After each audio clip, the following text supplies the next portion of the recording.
Is this working? Yeah. Okay. Yep, you're working. Great. Cool. Good evening. My name is David, and tonight I am running a playtest of Tales of Xadia, a game currently in development using the Cortex Prime engine. It is based on the Netflix animated TV series, The Dragon Prince, sort of set in the world of the Dragon Prince.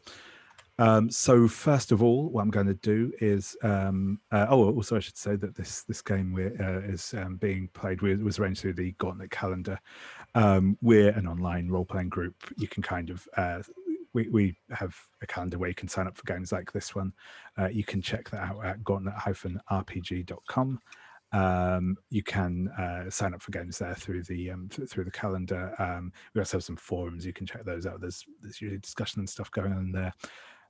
As well as we have a series of podcasts and a monthly gaming zine called Codex, which is sort of available both to Patreon supporters or back issues are available through DriveThruRPG. But again, you can find information on all of that stuff at gauntlet-rpg.com. I'll put the link to that in the notes down below. But yeah, so I'm going to introduce our game this evening. I'm going to do this using a little structure called CATS, which just stands for Concept, Aim, Tone, and Subject Matter.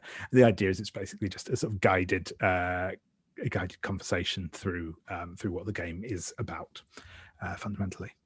So I'm going to go through this. I'm going to read off some of my some notes I sort of sent out already. So apologies for any repetition, but just it helps to, I think, just to get us all together on what we're doing here. Like I said, I will just be kind of like going through this, but if you have any questions, anything you want to stop, ask for clarification, make a suggestion of your own or anything else, do feel free to jump in. This doesn't just have to be me doing a monologue, though that's also fine.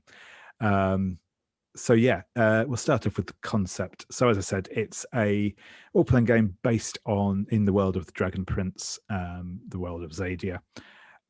So the important sort of keynotes for this, if you're not familiar with the series, is that there's a land called Xadia where there is a long simmering tension, sort of occasionally breaking out into cold and indeed hot wars between the nations of humans and the nations of elves. That's really the only major thing that's the most major important thing, just to be kind of aware of. We have the sort of elven races and the human nations as sort of two big broad factions in this. This is a world, unsurprisingly, it's a sort of fantasy setting. There is magic in the world. In this particular world, the magic is tied to 6 primal sources they're referred to, which are the sun, the moon, the stars, the earth, the sky, and the sea. So in this world, the elves have an innate connection to magic, and there are basically tribes of elves who each share an affinity with one of those 6 sources. So you have sort of like sun elves and moon elves and star elves and all this sort of thing. This game that we're playing today through the playtest packet, which has a pre-written scenario in it. We'll be using that as the basis for our game today.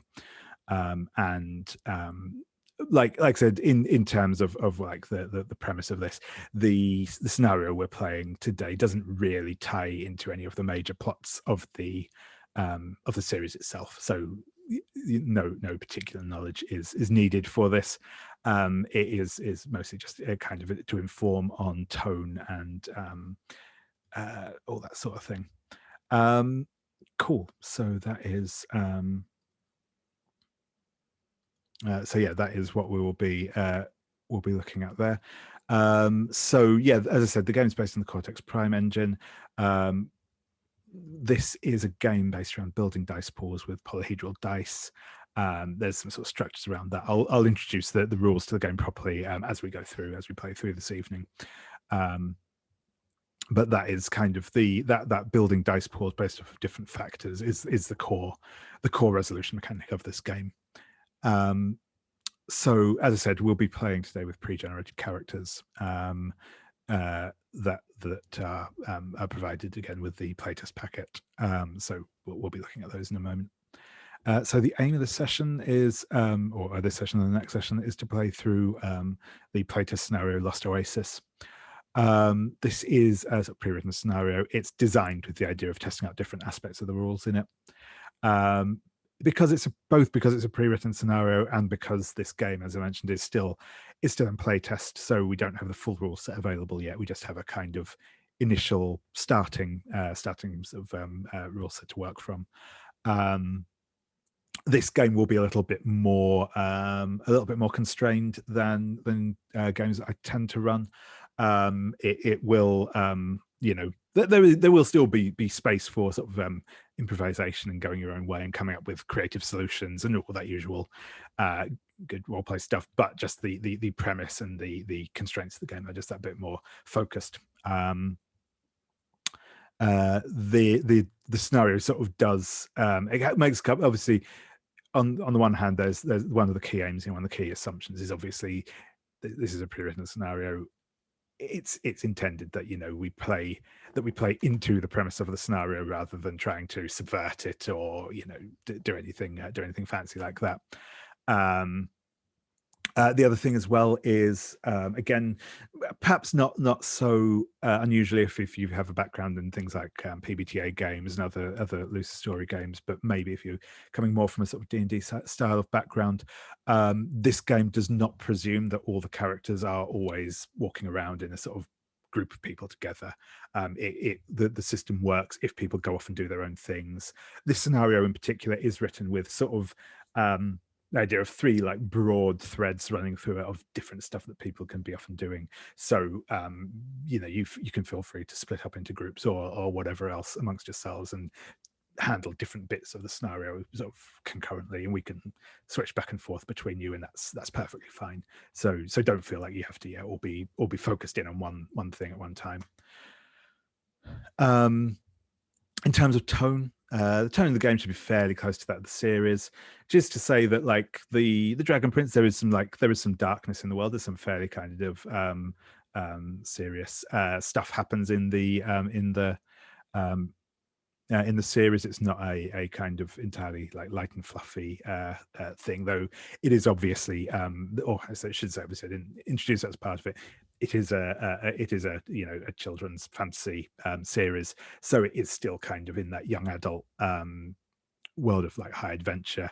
We're not talking like Game of Thrones level of like grim and grittiness here. It's there is some true evil, and there's very real danger out there, but that isn't necessarily the defining feature of the world. There's space for wonder, there's space for hope, all that sort of things.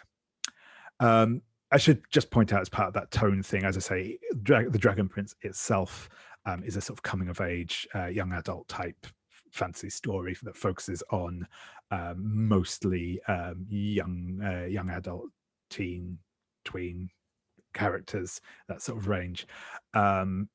In this playtest, all of the pre-generated characters are adults, so that's just one thing to be aware of. We will be playing adult characters, though the world will still be kind of that world of the Dragon Prince, so we still won't be going into any particularly I said grim and gritty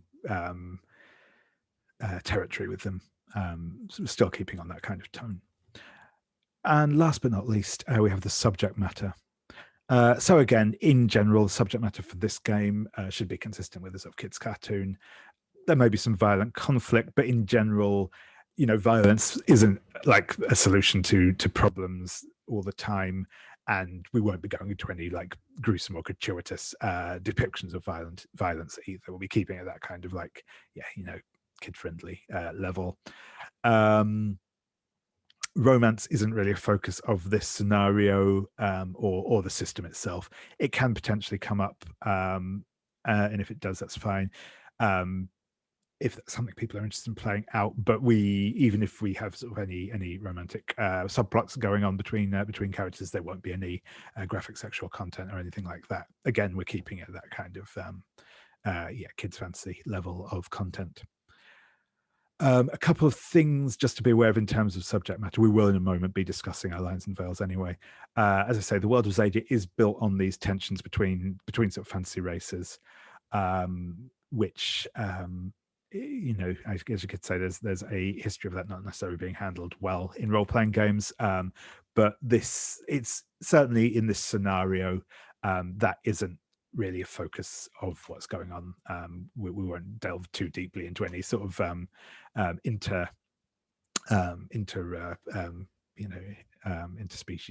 conflict or anything like that.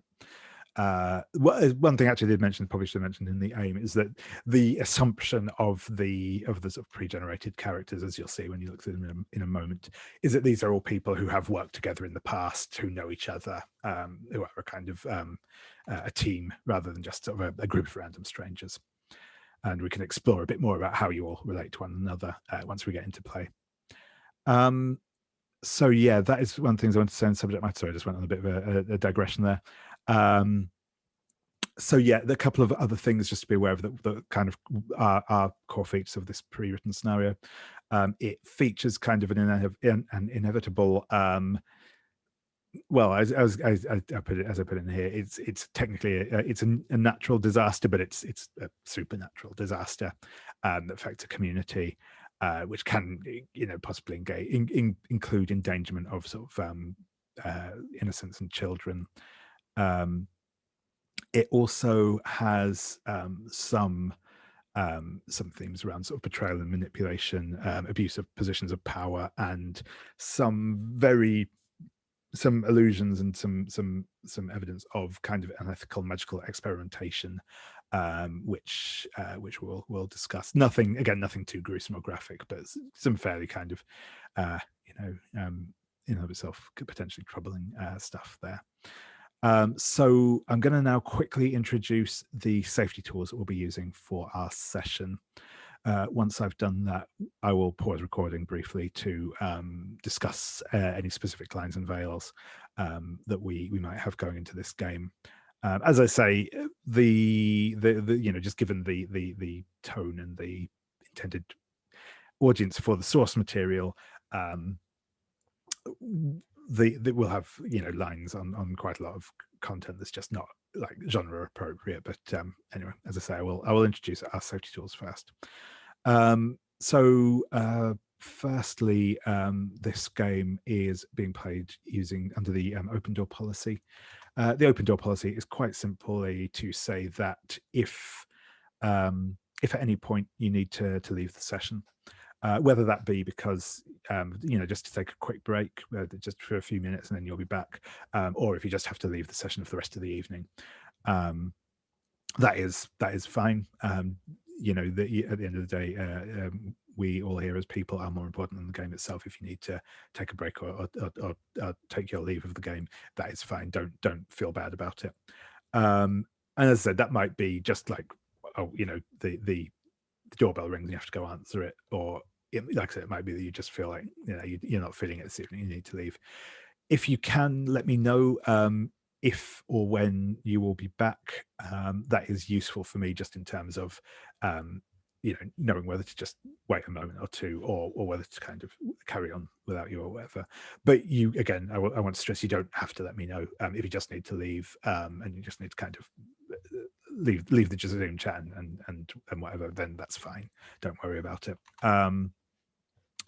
We will be using the script change tool by Bo Sheldon. This is a safety tool that uses basically video remote control commands. There's a document in the shared folder if you want to review it, but primarily I think the three most useful commands in this are pause, which can be used at any moment if you want to just call a pause in proceedings. Again, that might be kind of going back to what I said about like the open door thing. It might be just like we're in the middle of a scene and your phone goes and you have to answer it, and you can just say, can we just pause for a moment while I get that? Or it might be because you want to have a quick out of character discussion about something that's going on in the scene. Might be like, I'm not sure I like where the scene is going. Can we maybe try and avoid going this way and instead do this? It might be to clarify the other way around and say, I'm kind of interested in bringing this particular thing into the story. Are people cool with that? Anything like that is great. Any of those sort of discussions are really useful, I find. So if at any point you want to just call a quick pause, then feel free to do so. And as I said, it can also just be for more mundane things. So if you just need to take a quick break or whatever else, you can call pause as well. There is rewind. Rewind can be used to just quickly go back over what has happened and change direction a bit, sort of retcon slightly what's just happened in the scene. Again, this might be because it's gone into some sort of like subject area that you're not happy with, and we just want to sort of move back and take it in a different direction from there. Or it might just be that you realize you think, oh no, actually I said I was going to go and do this thing, but actually I realized that I already know about that and I wanted to go and do this instead. That's fine. You can just call a quick rewind. We'll step that back and take the scene a different way. Or even just like, oh, I didn't like the way I phrased what I just said, I want to change it. You can just call rewind and we'll make those adjustments. And the last one from the script change I want to just mention is fast forward. Fast forward can be used to quickly skip over something. So again, this might be, again, probably not really that relevant, or this example probably isn't really that relevant in this game, but like if there's we're having a combat and like somebody starts getting into a particularly graphic description of the violence they are perpetrating, you might say, can we kind of just fast forward over that and get to the bit where that has been done, because I don't want to dwell on that. Or it might be because the scene's kind of just been dragging on a little bit, it's been going around in circles, and we just want to move it forwards to like the next point of action sort of thing. We can use fast forward for that. We also, as kind of our emergency break, have the X card. The X card can be invoked by putting an X in chat, by doing sort of the X type symbol with your hands, or just by calling out over chat, I'd like to X card that. I'll give my usual disclaimer here. I am often, when I'm running, like looking at different tabs, not necessarily looking at the video or the chat screen all the time. So the quickest way to guarantee getting my attention is to just call out over chat. But do feel free to do it visually as well if you're more comfortable doing that. I will also ask if the rest of the players, if you notice someone is obviously has put an X card in chat or anything else, and I don't seem to have picked up on it, feel free to sort of call out on their behalf as well, just to get my attention, if nothing else. If the X card's invoked, it means we'll just have to probably work to remove a piece of content from the scene. This might be, again, for reasons of safety, subject matter stuff. You're just not happy with including that content in a scene we're running. Or it might even just be something as like, Tony, that just feels a bit off. Anything like that, you can call out an X card and we'll address that. What I will say is I might need to ask you exactly what it is you are X carding, if it's not immediately obvious from context, but I will never ask you to justify why you're doing it. If you call an X card, we'll respect that regardless. Obviously, if you do want to say, okay, I don't want this in because of this reason, that is fine. You're well within your rights to do so. But also, if you just don't want to explain it, you just want it gone, that's also cool. So those are our primary sort of active safety tools. We'll also be using lines and veils. You'll see in our character keeper on the safety and resources tab, there's just a list of a few items here, as well as some tick boxes. I'll just quickly introduce these before we get going. And then, as I say, I will pause while we just check through this. What we have our lines. These are things that we won't feature at all. They are completely off the table as far as coming into play goes. They will be, this includes including them in your backstory, which actually isn't that relevant for this game because the characters are pre-generated. But yeah, it just means that we won't kind of discuss them. We'll also avoid just any particular discussion of them out of character as well. Veils are stuff where we're broadly happy with those themes or that content to be present in the world that we are playing in. We just won't focus on it. That may include just like not like I said, making that a main feature of what we're playing at, what we're looking at, or just fading to black when stuff comes up. So those are the lines and veils. I've also got checkboxes on here for ask first. I use ask first here mostly just as a way of indicating that we're broadly happy with that subject matter coming up, but we might just want to check. We just want to make sure that we check in, say like call or pause, whatever else, before introducing any of that content, just so we can make sure that we're all okay with where that's going.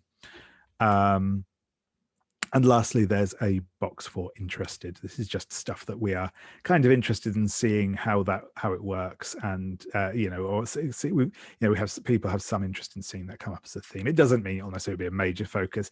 It's just a way of indicating that stuff is or may come up. I also have used this to mark a few things on here where there is. By nature of the game itself, or in this particular case, the pre-written scenario, those sort of themes are quite prominent or likely to come up in the game, just as a kind of heads-up thing. Obviously, if lines always override everything else, we will find ways around them. If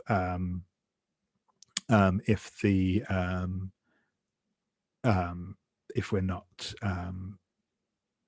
if they're not happy, but other than that, we can potentially have mixes of the other three, and we will discuss about that when we get into our conversation in a second.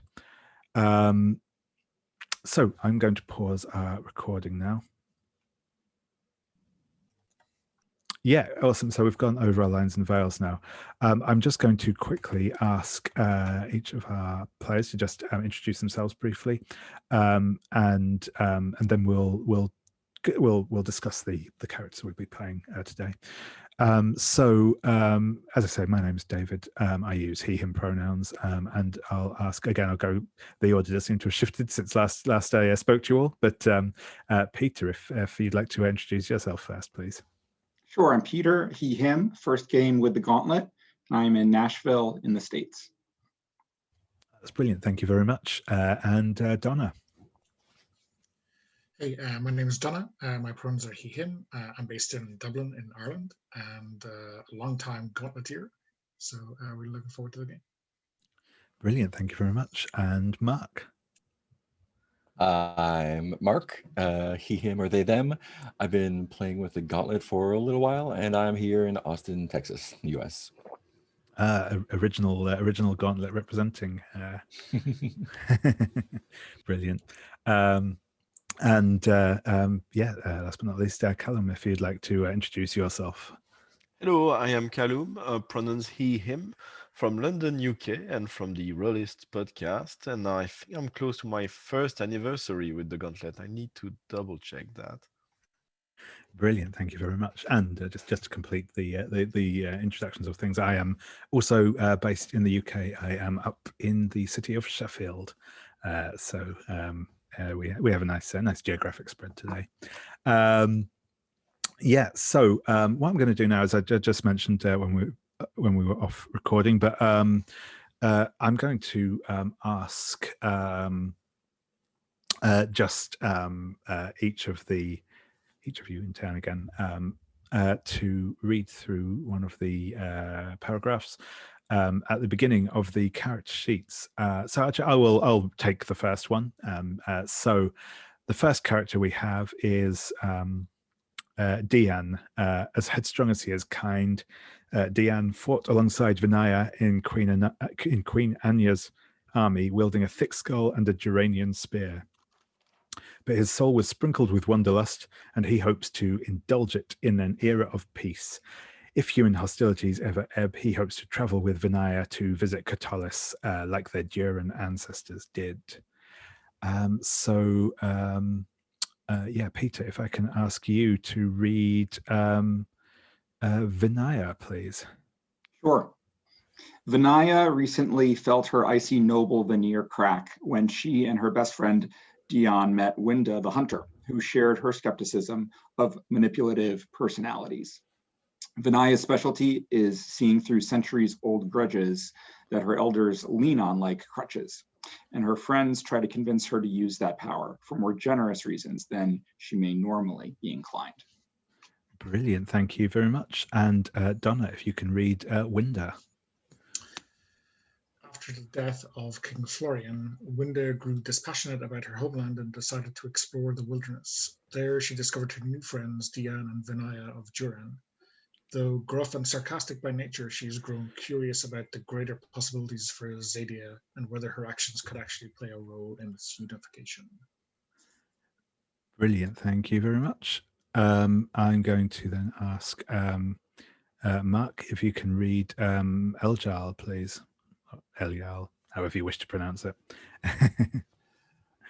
Eljaal traveled a great distance to Delbar to assassinate a human target some months ago.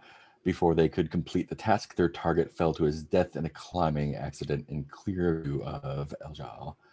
They have since been wandering the human lands, trying to come to grips with the future ahead, knowing that the elves they love might not accept their circumstantial failure. Eljaal hopes to find a new purpose or a reassuring path home. Brilliant, thank you very much. And Callum, if you would introduce Beneta, please. Bineta, sister of the mage Babukar, Bineta considers herself not only a knight, but the very dagger in the hand of Lux Aurea itself. Bold and unafraid, she has a knack for carving through the densest battlefield, through she will likely pick up some careless scars along the way. Brilliant, thank you. And I'll go back around to you, Peter, if you would like to introduce our final potential character for this evening, Babukar. Yes. There he is. Babukar, brother of the warrior Benita, Babukar takes quiet pride in his ability to strike fear in his enemies alongside her in battle through his performance of magic. He also serves as a secret weapon behind the scenes. For though he is something of a battle mage, he is also a master interrogator and has cracked the minds of foes as well as their skin. Brilliant, thank you very much.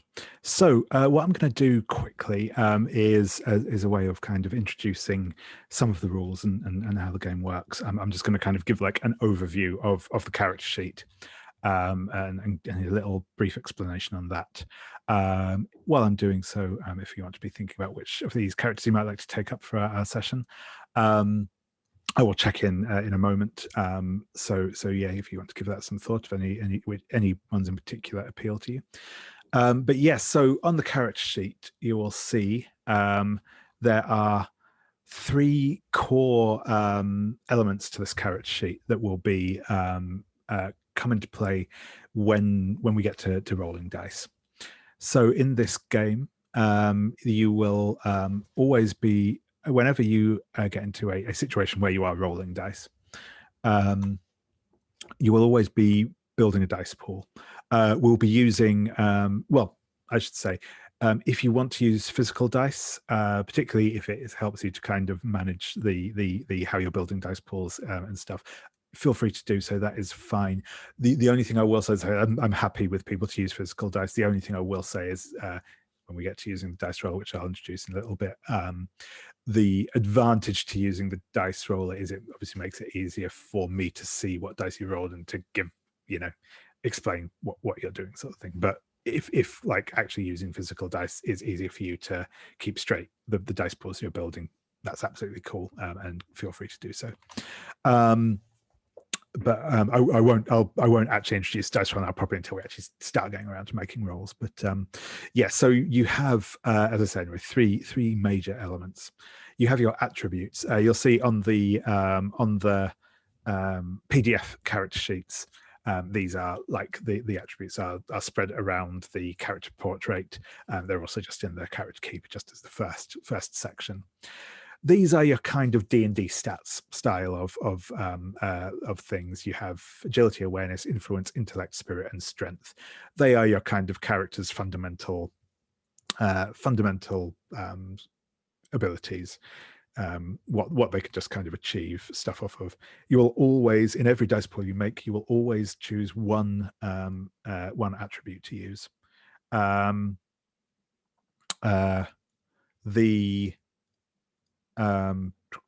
Sorry, I lost my train of thought because I went into the wrong tab and I'm easily distracted. So yeah, you will always, in every dice roll, you will always have one attribute in there. Usually only one. We will get sort of some exceptions in a second. And this one should always be kind of the thing that's most appropriate to the situation, to the action that you are taking. Generally speaking, this will be fairly obvious. If you're picking up a big stone, that's probably strength. If you're looking at something, that's probably awareness. If you're fighting someone, that might be agility or it might be strength, depending on how you fight. And then it's obviously to you to say how you are fighting and why that attribute is the most relevant. But that one I would say generally should be a fairly easy decision. The second ones we have are your values. These are kind of your a bit more about the character's personality, about what the character values, unsurprisingly. And once again, every dice roll you make, you will always include one of these values. This one is a bit more of a this one is a bit more creative when it comes to the interpretation of it. It might be that you think, well, if my character is trying to find out some information, that sounds like truth. That's obviously a thing that is related to truth. So I'm going to use my truth value in this role.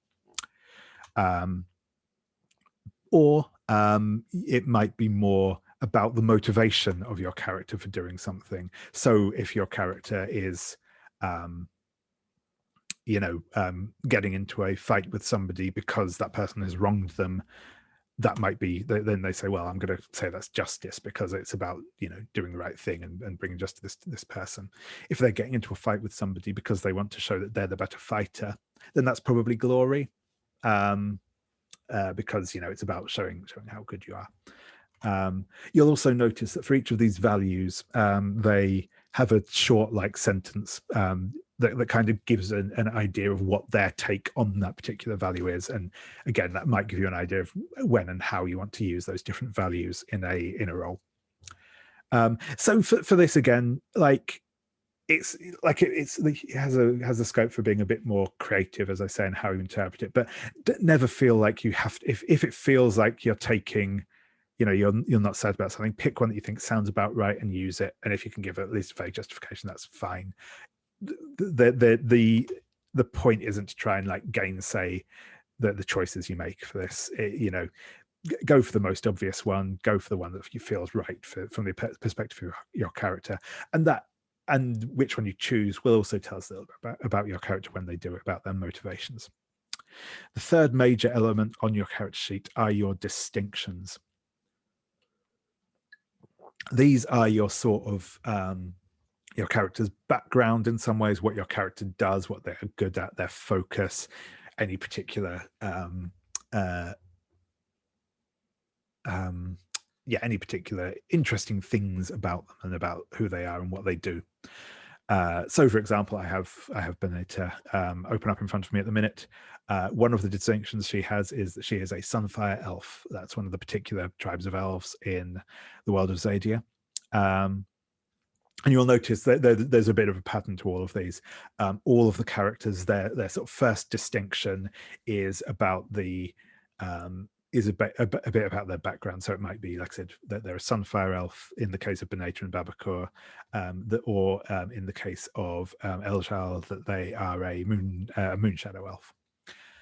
In the case of the other three characters, the humans, it's more about their background and about the nation they come from and the role that they hold in it. So, for instance, Diyan is a member of the Durenian free folk, so sort of the common folk, whereas Vinaya is a Durenian noble. So those are sort of distinctions. And again, in every roll you make, you will add in one of those distinctions. There is a bit of a trick with these. So in the case of this, all of your distinctions for all of the characters are D8s. That might change. Like that might be a thing that has potential to change in the actual full game or what have you. But in this case, all distinctions are D8s. So it's nice and easy to remember. However, like you said, with this one, you have these ones where you should always look to sort of say, oh, does this like fit with one of my distinctions when you come to make that roll? But the other option that all of these distinctions give you is that instead of adding a D8 for that roll, you can instead choose to add a D4 if you think that rather than your background making you particularly suited for this task, your background is actually going to get in the way because you are a Durenian noble, so you know nothing about doing you have very little experience in doing lots of heavy manual labor. So if you're trying to excavate a hole, you might say, actually I think that that's something my character is bad at, and you get to you instead roll with a D4 instead of a D8. But you get a plot point in return for making that kind of choice to be suboptimal. The plot points we'll get onto in a bit more once we actually get into the game. But essentially, they're a currency that you can use. The other thing you will see under your distinctions, you'll see some of them, well, all of them have hinder on them, and that is what I've just mentioned. You can always choose to add that distinction as a D4 instead of a D8 to gain a plot point. You will have some other abilities on there as well. These are obviously, they're all kind of individual. They all do different things depending on which distinction it is. They will tell you sort of how to be, they are used. So for example, again, I'll take it from Vinaya because I have that one in front of me at the minute. Under the distinction Sunfire Elf, she has and these are referred to as special effects or SFX. So she has the special effect Heat Being under Sunfire Elf, which means that she can add 8 angry stress in order to step up both your agility and strength for the duration of any test, contest, or challenge. So beyond the kind of the mechanical stuff there, which we'll get onto in a little bit, that basically means that she can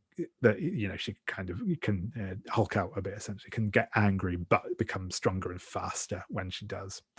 And under Knight of Lux Aurea, she has the SFX Stalwart, which allows her to spend a plot point to step down all of her stress dice. And we'll get on to stress again once we get into play, after she succeeds in a contest with a foe, so that essentially she can kind of has a more effective way of recovering from becoming stressed. So those are examples of the sort of distinctions that the characters might have, or the sort of effects that they might have under their distinctions, I should say. The last things we have on your sheet are specialities and assets. Specialities are things that your character is particularly skilled at. They all come with a dice rating. And those are quite simply, anytime you're doing something that you think relates to one of your specialities, you get to add that dice to the dice pool as well. You also have assets. I think each character has one asset. We'll discuss Babacar if somebody does decide to play him, as he has magic as well. But the assets work again in a similar way. If your asset is useful to you or useful to a particular sort of challenge, so for instance, again, Beneta, her asset is a Sunforged blade, a big glowing fiery sword. So for instance, if she is fighting with that sword, then you can add that asset dice into the roll as well. Assets as well, you'll find temporary assets throughout the game as well. This is like if you decide you pick up a branch to use as a lever to try and lever open a door, that would count as a D6 asset for that roll. Again, we'll get into all that later. But that is essentially what you have in front of you on the character sheet, and a kind of a brief look at how the dice rolls will happen once we get to that point. I can see there's been some side chatter in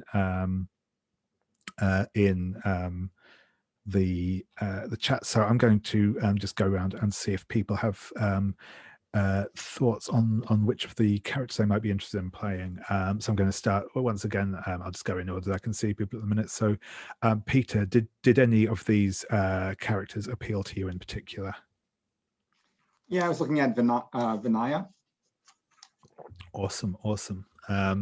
Perfect. Yeah, Donna, how about yourself? Yeah, I think Eljaal, the Moonshadow Elf, jumped out at me. Yeah, cool. Mark, how about you? I think I'm going to go with Winda. Awesome. And Callum, how about you? I feel compelled to take one from the first column, so I'm going to go with Diyan. Yeah, awesome. We will not be featuring our duo of Sunfire Elves in this particular run through. That is fine. It kind of makes sense. They are, those two are an obvious pair, so it sort of makes sense that we. Yeah, there we go. I've hidden both of those away for now. Awesome. So yeah, we will. If you just want to write in the names of the ones that you're taking. I am now going to. We'll take. I think I'll say we'll take a break now until, if we say till 10 past, and I'm going to go get a drink and stuff. If you do want to just like read through those characters again, refresh yourself on the stuff on them, feel free to do so. But otherwise, yeah, have a good break, and I will see you all back in, as I say, about 8 minutes. So yeah, welcome back, everyone. We can actually start getting into the game now, and I think so. What I will do first, I will just briefly introduce like the premise of this scenario, and then I'm going to throw things over to you for just like a little bit of introduction and free RP essentially at this stage, and if nothing else, to give everyone a break from my voice for a little bit before we get into things. The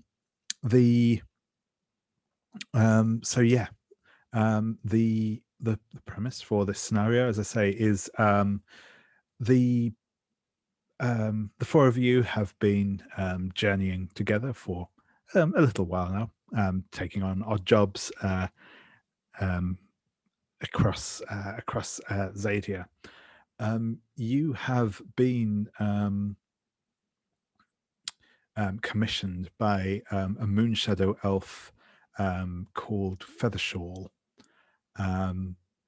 to join them in exploring an abandoned city floating high across the Xadian sky. This island is on a collision course with a mountain range at the border, and the clock is ticking to salvage a rare artifact from it. The city in question is called Diyan, a name that has escaped everyday conversation in Xadia for a long time. The Feathercloak is seeking a powerful artifact called the Primal Well, which conducts sky and earth magics through itself. We'll get into sort of descriptions and stuff in a little bit, but it is it's basically it's what's keeping the city of Diyan floating in the sky. There is only a short window of opportunity to board, I guess is the right word, the floating city of Diyan before it crashes into the mountains and is presumably destroyed forever. But they say, it should be a fairly easy job, all told. They just don't know exactly what they're going to encounter when they get up there. So they have hired you to assist them in their expedition. But as we kind of zoom in on your characters as you're approaching the rendezvous point with Feathercloak, I'm just going to ask Fritchie to just describe how we first see your character as you are traveling sort of through. As I say, you're nearing you're in sort of the foothills of the mountains. You can probably just about make out a shape up in the clouds that is may well be the fabled city of Inian. But I'm going to go through first in character keeper order, I think. Diyan, what are you doing as the sort of the four of you are making your way to this meeting site? How do we first see Diyan? What's he looking like? What's he up to? Well, Diyan is a towering presence. He's a tall and very strong black man, a man from the free folk of Durenian, and I was saying he's standing strong and tall. He literally is, because he's opening the march. He's kind of using his spear part as a walking stick, but he's at the front and really exudes from him a confidence which says that he's not afraid of being attacked by whoever might be hiding in some corners, which might not be the most strategic, the wisest approach of them all. But yeah, if whatever danger might come forward, he will be standing between that danger and his companions. Brilliant, thank you very much. And Vinaya, how do we see you as the party makes its way to this meeting? Sure. So Vinaya is trying to do two things at once: walk with the party, and she has her face in her book as well, trying to just pull any information and ring any bells in her memory about the city Inian. She's looking forward to absorbing as much information, view as many artifacts as she can in the short time that will be there. That is one of the things that it looks like she has as an asset, is a bound collection, the Chronicles of Alarian, which may or may not touch on any Inian tidbits, but she is racking her brain for that. I don't know if she would know if Inian was a human city or an elven city. Yeah, sure thing. So I think she will definitely be aware. Inian was there's not much mention of it, certainly not in recent years. In some of the like references to old stuff that she has, there will be more to it. And yeah, it was a city populated by sky elves. Skywing elves, I believe, is actually the full name for them. And also, actually, I'll tell you a little information that you will know as well about the sky elves in general. Once upon a time, most sky elves were born with wings, and they could fly. And the like, so a floating city like Inian would have made sense as a home for them. Over time, these days, it's only about 1 in 10 sky elves actually have wings. They can all work magic that allows them to sort of turn their arms into wings, so they can do some flight and some at least gliding. But they do not have quite the same proficiency or the same aptitude for flight as once they did. But yeah, that's awesome, brilliant. Thank you very much. I might say that she's at the same time explaining excitedly to her friends here sort of that baseline knowledge, perhaps a bit condescendingly too, from what I can tell from her character sheet. Brilliant. I like it. Thank you very much. Yeah, and Winda, how do we see you as the party is making its way towards this meeting point? Winda is accustomed to traveling through the wilderness, so she's dressed appropriately for the forests and foothills. has a small crossbow slung on her back. And I think instead of necessarily sticking with the party all the time, she will occasionally disappear off to the side and perhaps do a little bit of scouting, come back and just sort of like be around, but not necessarily stick with everyone all the time. Brilliant, brilliant. Thank you very much.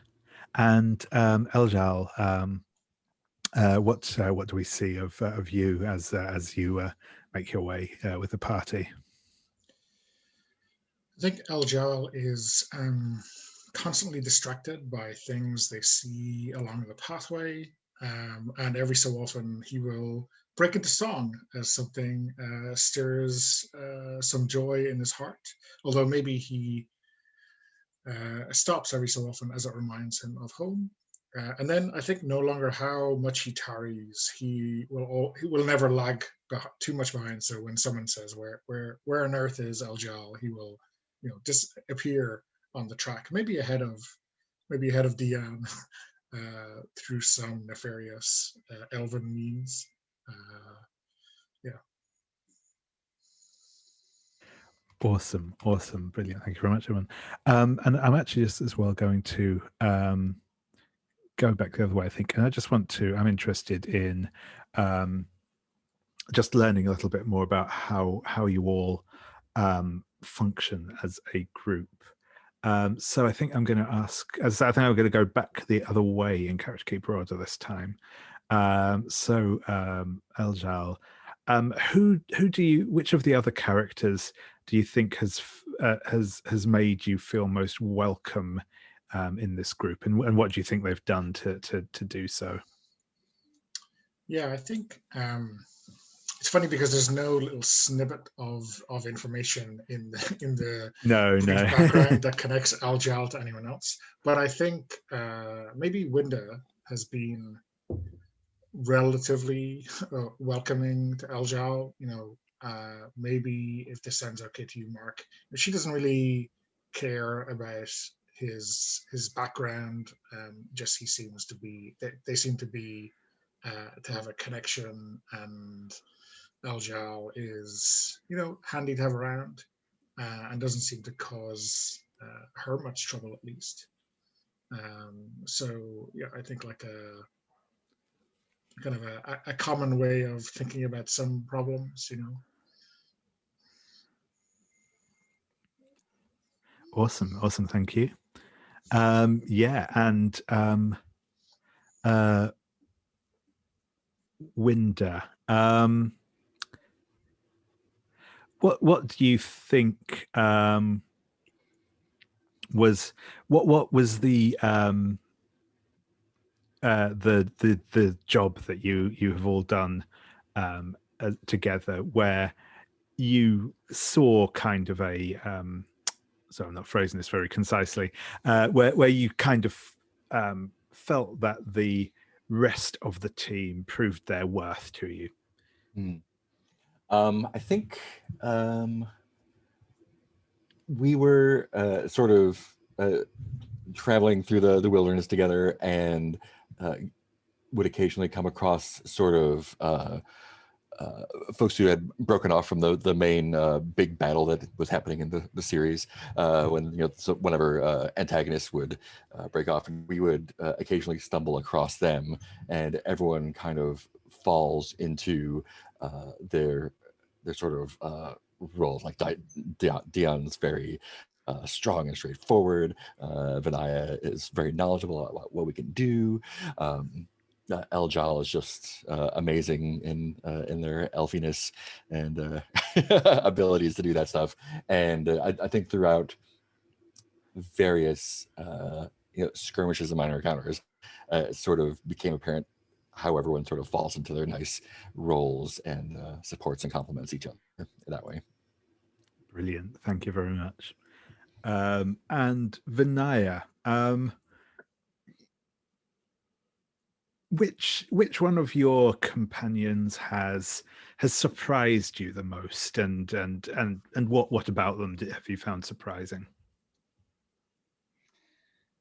I think Vinaya has probably been most surprised by Winda. I think, Vinaya's main objective is to learn as much as she can. And I think at first she wasn't sure Winda had much to impart in terms of new things, but as I think over some time of traveling and working with her, she's realized there's quite a bit about her background and the value of the knowledge of the wilderness in particular that really adds a lot to Vinaya's understanding of the world. Excellent, excellent. And Diyan, obviously you I think probably are protective of your companions in general, but which of your companions do you most trust to kind of take care of themselves? I would strongly hesitate between Winda and Eljaal. I think I would say Winda, because the reason being, I don't quite understand everything it involves, but on one hand, I know people can sometimes be not be the most welcoming towards moon elves in human lands, and I gathered, it's not clear for the end, but that even among moon elves, Eljaal might have some trouble of some kind. So I'm a bit worried about that. So I would keep an eye out for Eljaal, while I really trust Winda to find a way wherever she needs around. He's quite protective of them both at the same time. He doesn't really show it, or not in the right way. He's got a kind of childish humor. He's kind of teasing them a bit, like Winda said, "Well, watch out what you're doing, and if you were in my district, you could get arrested for that." And same with Eljaal, he would taunt him about what they do. But yeah, it doesn't mean any harm. But yeah, it's up to Winda and Eljaal to see how they take this kind of humor. Excellent, excellent. That's brilliant. Thank you very much. So yeah, you will all make your way to, as I say, you've just passed through some sort of like light forest, and you're coming out into more of a sort of rolling hillside up into the mountains. You can see just like a little campfire up ahead of you. It's starting to the sun is sort of going down. It's starting to fall into evening, and you can see a tall figure stood by the fire. As you get closer, it appears to be Feathercloak. They are they are also a Moonshadow elf. They are tall, lanky. They've got a sort of a kind of serious cast to their face. They have their eyes are sort of have that like determined but quite hard look to them. They have sort of like pinky purple skin, long sort of white hair pulled back, and they are wearing, true to their name, a long cloak decorated with owl feathers. They are, as you approach, they will call out,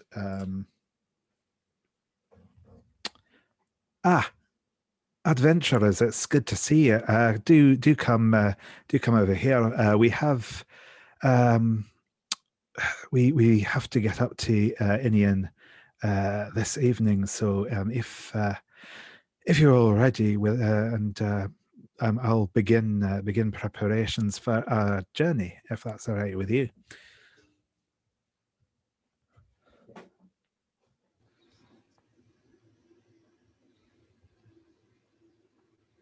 Ah, that's very generous of you. Thanks.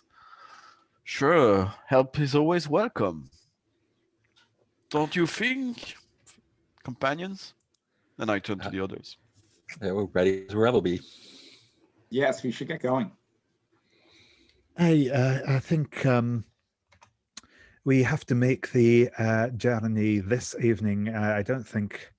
I think if we tarry too much longer, and they will point towards the sort of the looming mountain range, and even sort of just from here, you can at this point as well see you can make out just below the cloud line this big floating rock with a you can maybe just make out some like buildings or something else up on top of it, and it is clearly like heading towards this mountain range, and not at a height that would allow it to clear.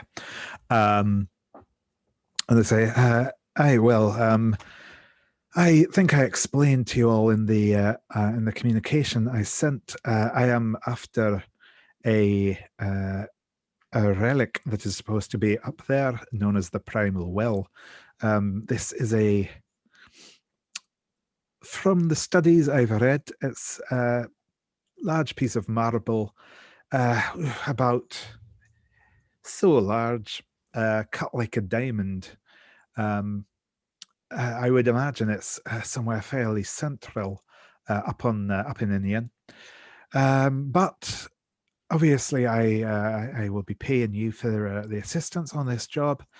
And as well, once we are up there, I am sure anything else that you are able to salvage from the ruins, you will be more than welcome to keep. As I said, I'm mostly just interested in this primal well.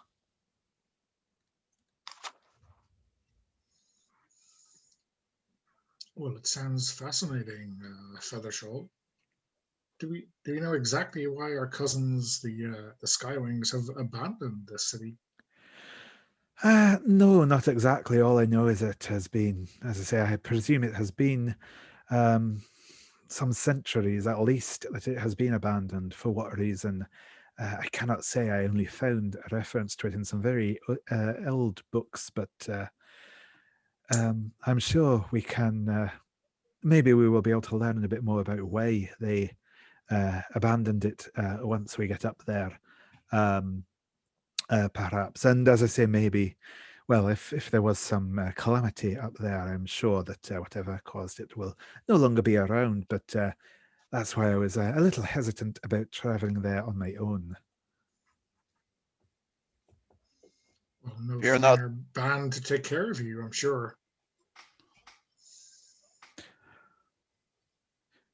Well, then if I will begin preparations for our ascent, and they will begin sort of weaving their hands, and the feathers on their this long cloak they wear, the owl feathers, will begin to glow softly. There's a faint purplish light surrounding them as they weave their hands. And say the journey up to the keep is up to the island is very as far. The winds up there are very strong.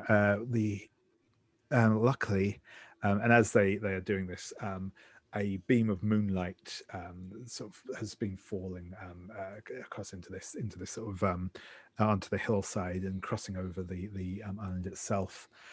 Begins to solidify, or not solidify as such, but you can see kind of it intensifies as they work whatever magic they're weaving. We will be traveling up there by moonbeam, so if you will all come with me, and they will place a foot onto the onto this like I said, this light coming down, and it seems to bear their weight. And say, if you will all follow me, it is probably best you keep rather close. the moonbeam as a whole should remain strong as long as I channel this magic, but we wouldn't want any unfortunate accidents. Just out of curiosity, if something happened to you and your moonbeam while we were up there, do we have any other, plan B to get down before it crashes into a mountain? It's a wise question, Winda. Thanks. I'm sure it won't be a problem, but and I'm sure you'll work something out if you do. And he'll say, besides, judging by the speed that the Inian is moving at, impact with the mountain is hardly likely to be comfortable, but I imagine you'd at least survive it enough to get down the mountain. Good to know. I mean, what they mean is we have to keep them alive, or else we won't get paid, right? I wouldn't put it in quite such threatening terms there, my friend, but it's not entirely inaccurate. I mean, sometimes these humans are a little bit shy from cold hard realities, not like us moon elves, huh? Indeed, friend. And they'll say, well, come, the island of Inian awaits us. And they will begin like their ascent up this moonbeam. And I presume that you will all follow. Following, yes. Yes. Yeah. So as you climb up, it's as it seems much as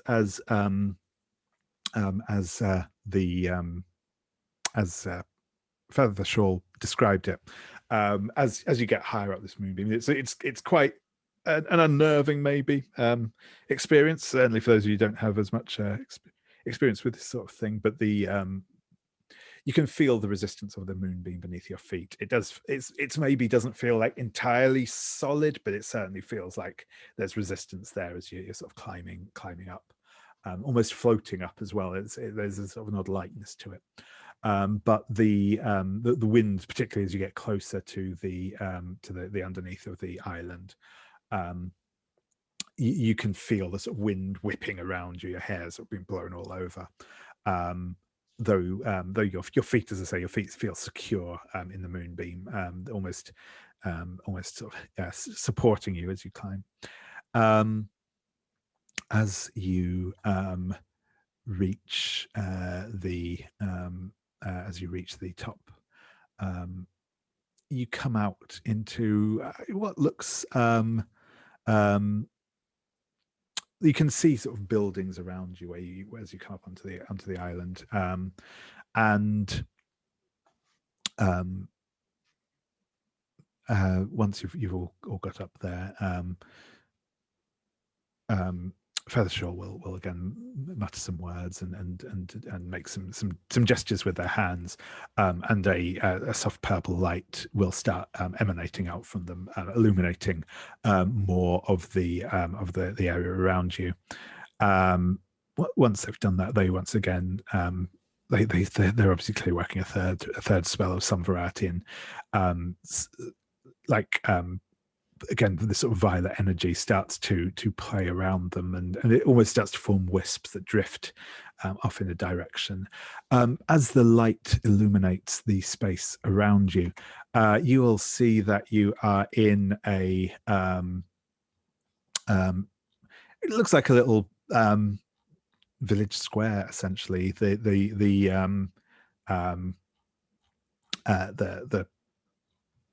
floor is paved or cobbled with cobblestones, and there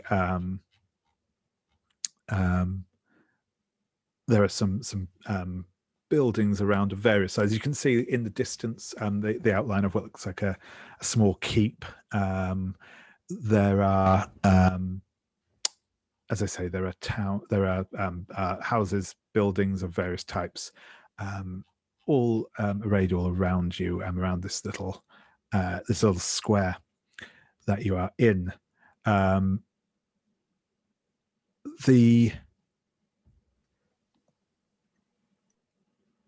It is walled, the city as well. There are sort of but you've managed to get up through a gateway. In fact, there is a almost like a drawbridge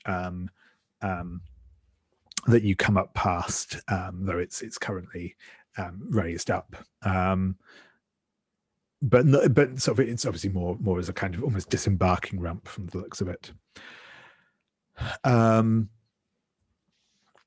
But yeah, you will see the buildings around you.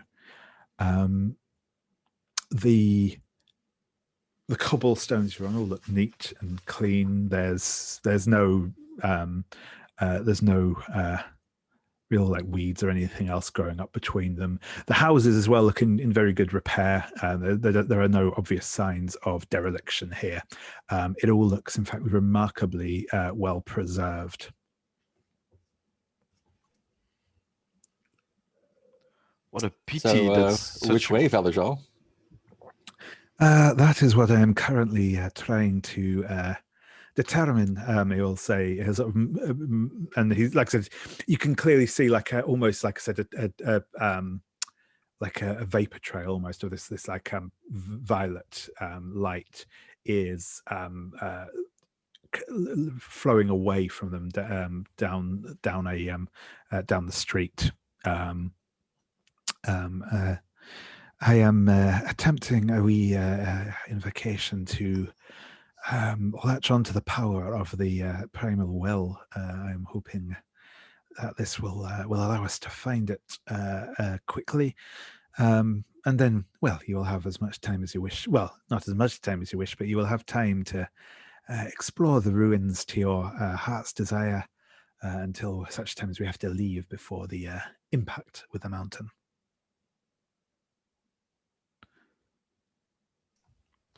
What a pity that this grand place needs to fall like that. I wonder what happened that got people leave this place.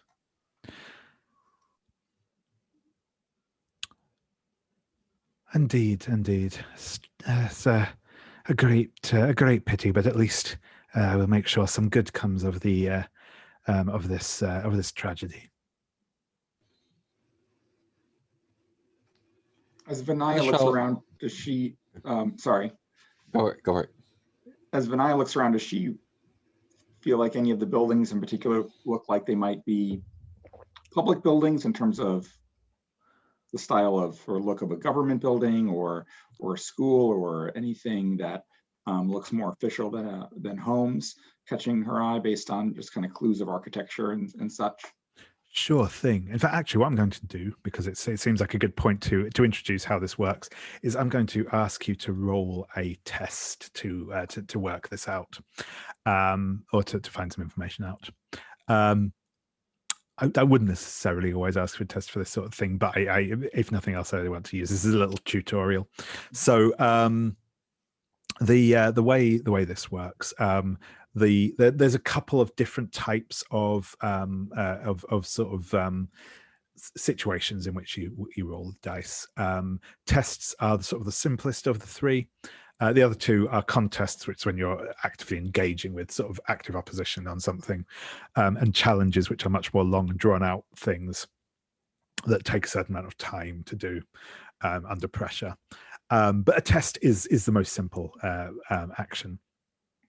So what will happen in a test is normally I will start off by setting the difficulty for it, and then you will build your own dice pool, roll, and see what happens as a result of that. So as I say, if you are rolling, if you're using physical dice, that is cool. If you are wanting to use the, I'll just link in. Actually, I have already linked to it, but I'll just put it in again now for convenience. This is the dice roller room I have set up. So I'm using here. This is called Roll Dice with Friends. It is the important thing with this is it lets you build dice pools, which is useful for this game. So you do so by basically just, you'll see pictures of the different dice sizes here. Basically, each time you click on one of those dice, it will add it to the pool below, and then you just click roll it, and that will give the result. The important thing, and why I'm in particular using this dice roller, because for this game, it is we actually need to look at the dice as individual things, and this will actually give you a readout for which each dice has rolled of the different sizes, so we can kind of reference it that way. Now I will talk you through because I've just rolled a dice, my dice in the dice roller to set up the difficulty for this, and luckily actually this is a good example roll to start off with for me, if not a difficult one. So you'll see on the I have rolled 2d6 for that one. It will show me on that readout that I have rolled a 5 and a 1 on my 2d6. If I had different types of dice in there, it would have a different breakdown for each type of dice and what the results for those dice were. Now I have rolled a 1 in there. This is usually referred, if a 1 comes up in a player's dice roll, that is referred to as a hitch. In the narrator's dice rolls, it's referred to as an opportunity. What these mean is, for a start, the first thing that's always important is any dice that roll a 1 you can't use in your roll. You have to sort of set them aside. It is also possible for so if you roll any 1s in your dice, I can pay you essentially a plot point to have something bad happen. There's a couple of different things that I can do around that. If I roll a 1, as I have done, you can basically give me a plot point in order to activate that opportunity. And there's a couple of things that you can do with that, which are primarily, you can either step up one of your asset dice, which I'll explain a little what that means in a moment, or you can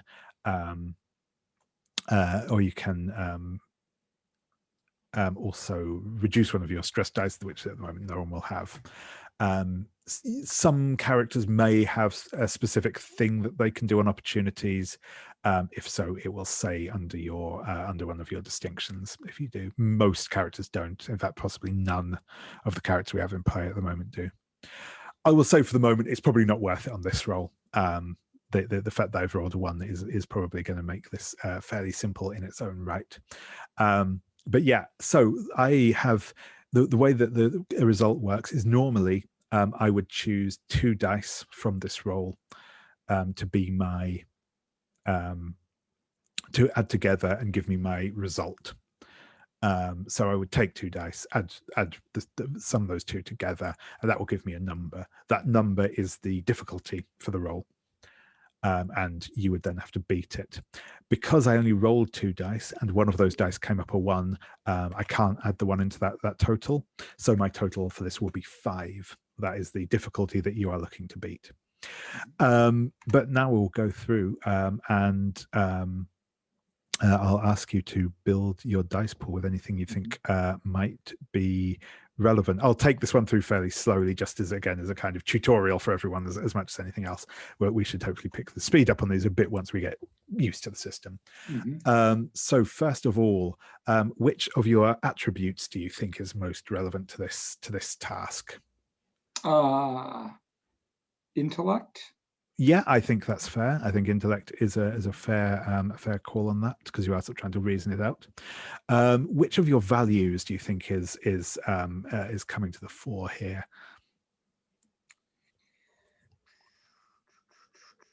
Mastery. Would that be right? Yeah, that sounds good. Yeah. I'd say either mastery or truth could potentially be applicable. Yeah. I'll say mastery. Yeah, mastery sounds good.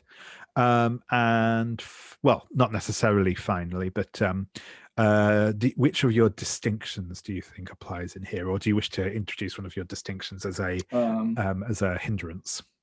Let's see. No, I don't see any of them really jumping out as applying. So I guess it's just the 2. So am I just clicking the 8 side and the 10 side? Yeah, sure thing. I'm also going to ask, do you think any of your specialities will play into this? Yes, I'd say history. Yep, I'd agree as well. I think that works. Also potentially assets, though. You're probably the book itself probably won't play in this particular circumstance. Sure. But yeah, it certainly could. Okay. Actually, no, I'd say you can roll that because we already established that you have learnt a little about this place from there. So I think that's cool. Okay. I'll add another 8. Yep. Great. And I just go ahead and roll, right? Yeah, that's right. Okay. Perfect. Oh, and also you can it doesn't matter right now, but you can just above where the dice are, it has a little box for name, and you can type in a new name in there, so we can see your rolls sort of thing. But that's no problem. Cool. So I'll just read out what we have in here. We have a 4 on the D6.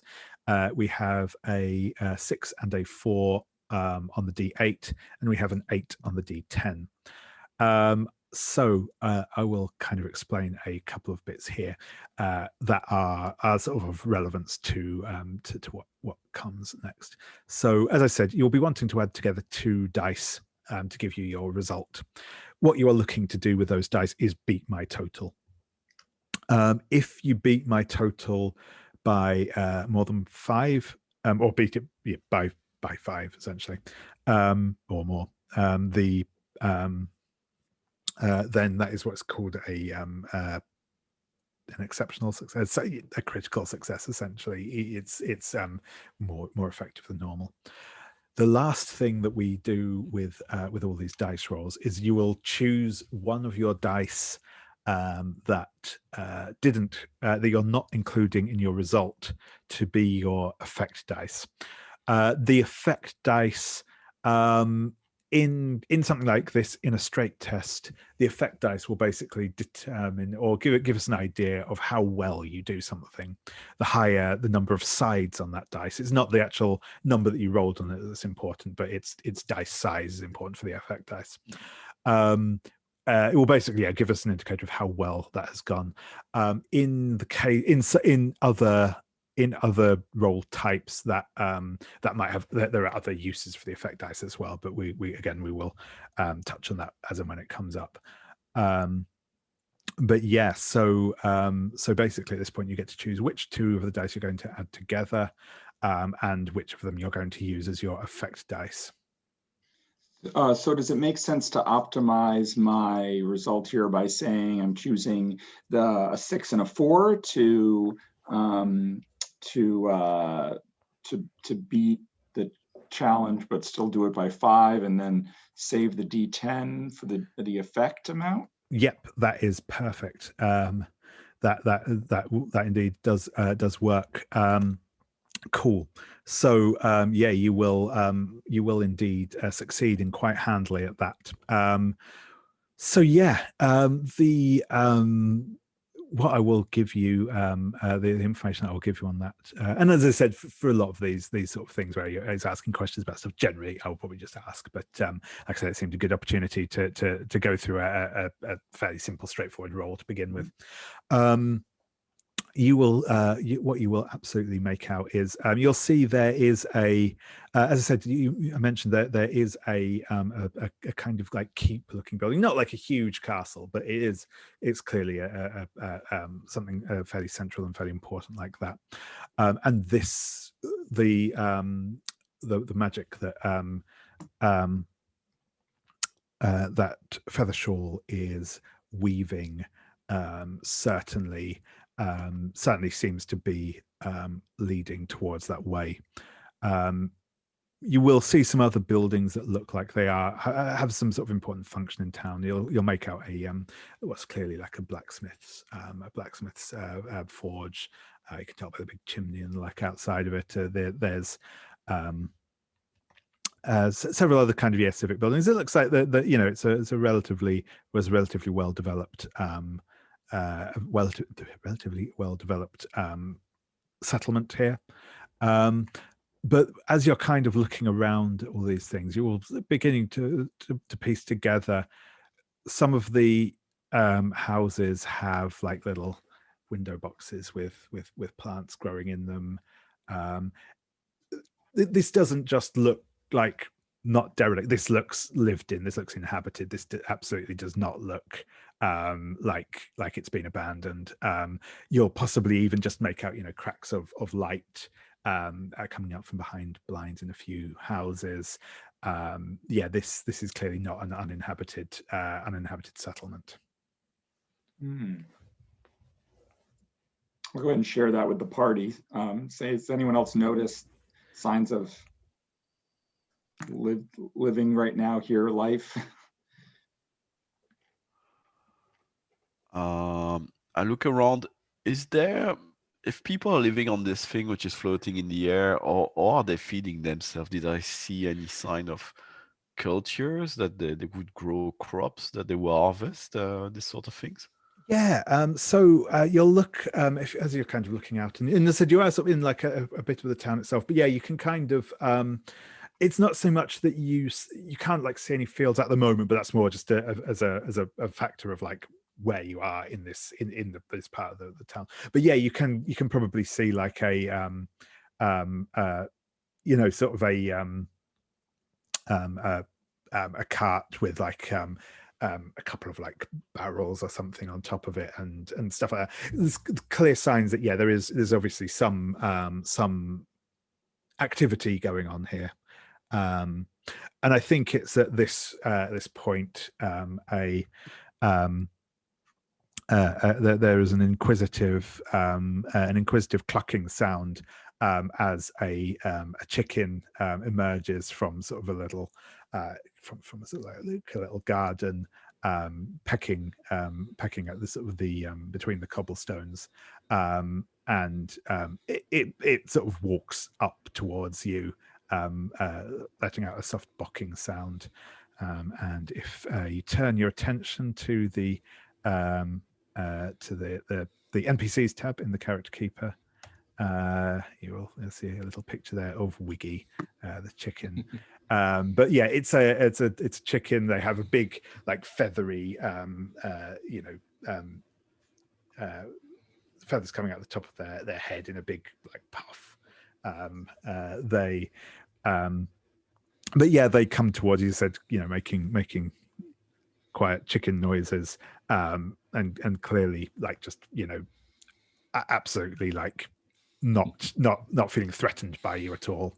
I think Winda immediately kind of like hunches down and goes, "Oh, look, a chicken, chick, chick, chick, chick."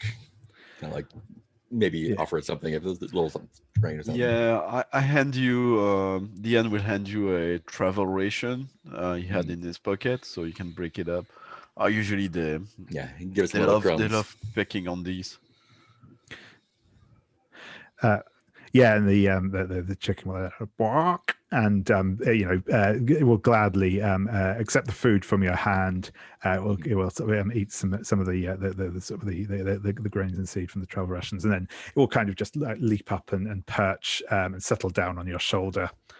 And at that point, you'll hear a young girl's voice calling out, "Wiggy, where are you? Come back!" And a girl, probably of about 12 years old, that sort of range, comes out sort of again from the same garden that this chicken's emerged from, and she kind of pulls up abruptly as she sees you. She is a sky elf, but she will exclaims like, "Oh, who are you? We've not had visitors." "Oh, sorry. Is this yours? I didn't mean to feed it if it's not a diet or anything, or if it's not appropriate. Here, I try and like help it down and sort of hold it to the child. And thank you. Yeah, that's Wiggy. She well, if you gave her food, then yeah, she'll be best of friends with you. She's always after whatever food she gets. But wow, where did you come from? What are you doing up here?" Hi, I'm Winda. Me and my friends came up to look for something for our moon elf friend here. I kind of like gesture for like, can you explain this to the child? Yeah, actually, Diyan is gonna throw a rather worried, almost angry look at Feathercloak, like, and say, "What does this mean? I thought this place was abandoned. This I, changes everything." so did I. Strange. I've been floating the drift for centuries now. Everyone assumed that it was completely abandoned. It's well, that's a rather uh, unfortunate turn of events, I suppose. But well, as I say, it continues to weave his spell and say, "Well, I'd." I mean, I suppose maybe the island is not going to crash into the mountain, or else we need to warn these people that it is. Yeah, if it is, I think our Well, if the, primary concern should be to be warning them and helping them to get off. And then, if it's still around, get your stone out of the wreckage. well, yeah, and also I would challenge that if there are people around here, it's no one's stone, but the stone of the people living here. Agreed. So yeah, this we need to help them, and maybe as a thank you gift, they might give you the stone, but otherwise, it's not all. We're not thieves. Behind me, this window. Like, technically not. No. I'm totally oblivious of that. Well, look, if you want to help these people, then by all means, go ahead. I have no objection to you doing so. I'm sure they have some plan of their own to avoid the whole destruction by crashing into a giant mountain thing. But well, of course, do help them. But I can assure you, I can do far more good with this, with the primal well.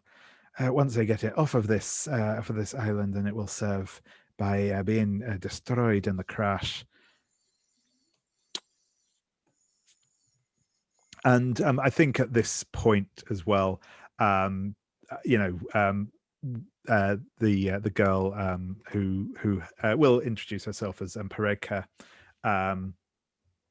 will have been kind of fussing around and calling out, and like a group of people of other again, all of them sky elves. Will begin to gather around you, but we will take another quick break there. So yeah, call it about 5 minutes or so, and I'll see you all back shortly. Awesome. Yeah. So as I say, at this point, a crowd is starting to gather. You will notice, all of you, as I say, they're all sky elves. They're particularly again,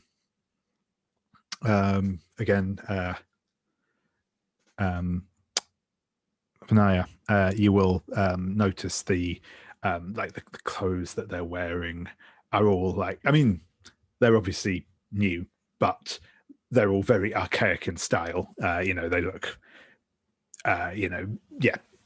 they look like kind of ancient, or historic looking clothing.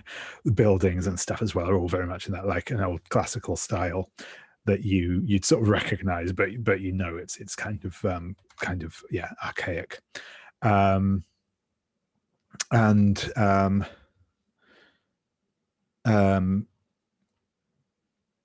At that point, as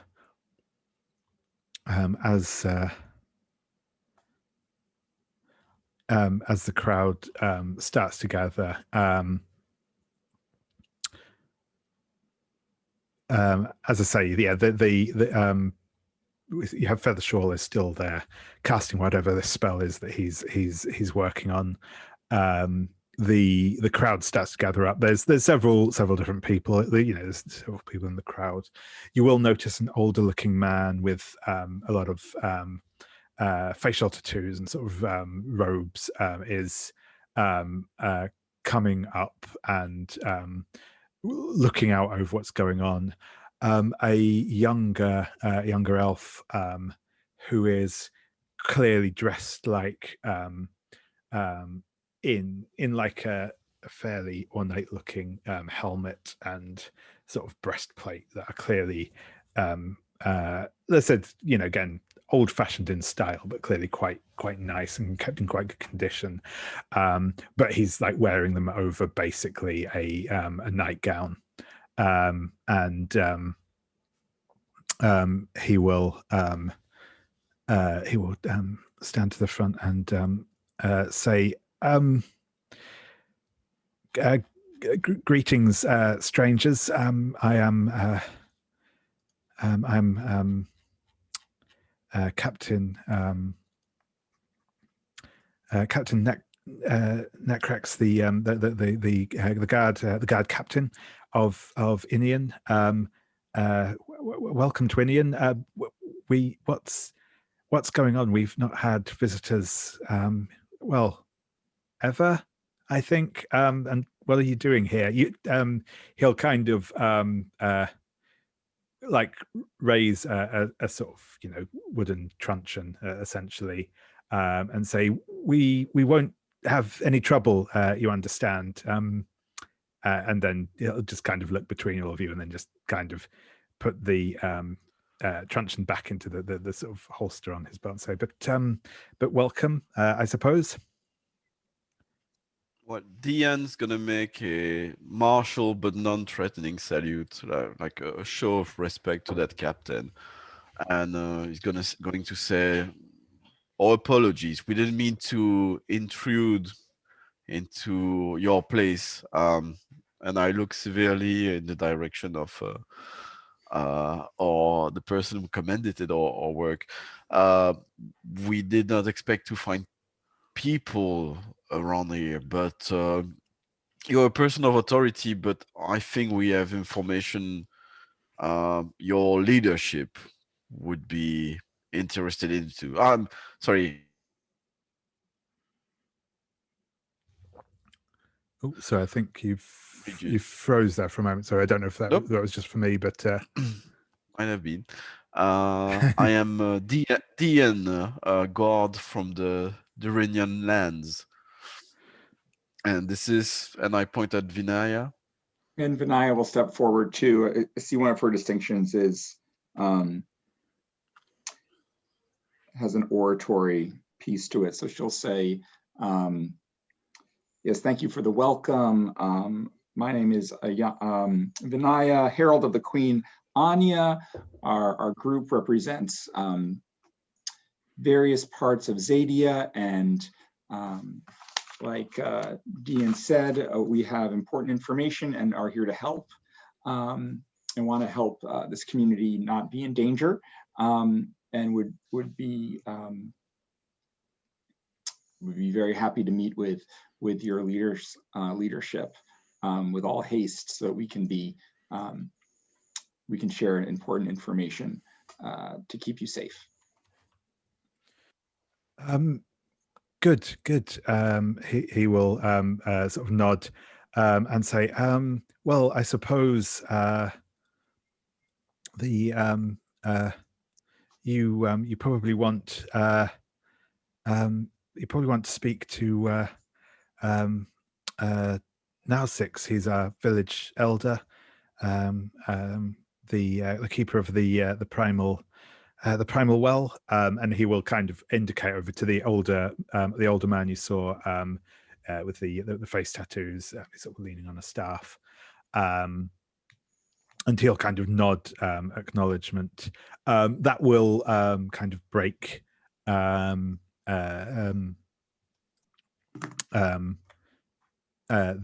attention of Feathercloak, who will stop casting the spell he's been working on. He turns his Excellent. Keeper of the Primal Well, you say. Well, look here. I need to have a word with you about the Primal Well. I need to get there immediately. So if you'll take me to that, I can help your people get out of here. Now Six will kind of turn back to him and say, "Oh man, listen here. Look, I'm not an uneducated fool. I can do some. I can help my people, and I'm certainly not going to help you waltz out of here with our most precious artifact." And the two of them will kind of glare daggers at each other. Feathershaw is going to kind of start storming off and away from the group as Now Six kind of glowers after him. There is some sort of general hubbub in the crowd. But yeah, Now Six will head over to the rest of you and say, good day, travelers. My name is Now Six. I am the keeper of the Primal Well. I'm an elder of the village. It is a most unexpected pleasure to see visitors to our little town. Welcome. Given that you apologies, Sussex. My name is Eljaal, and our companion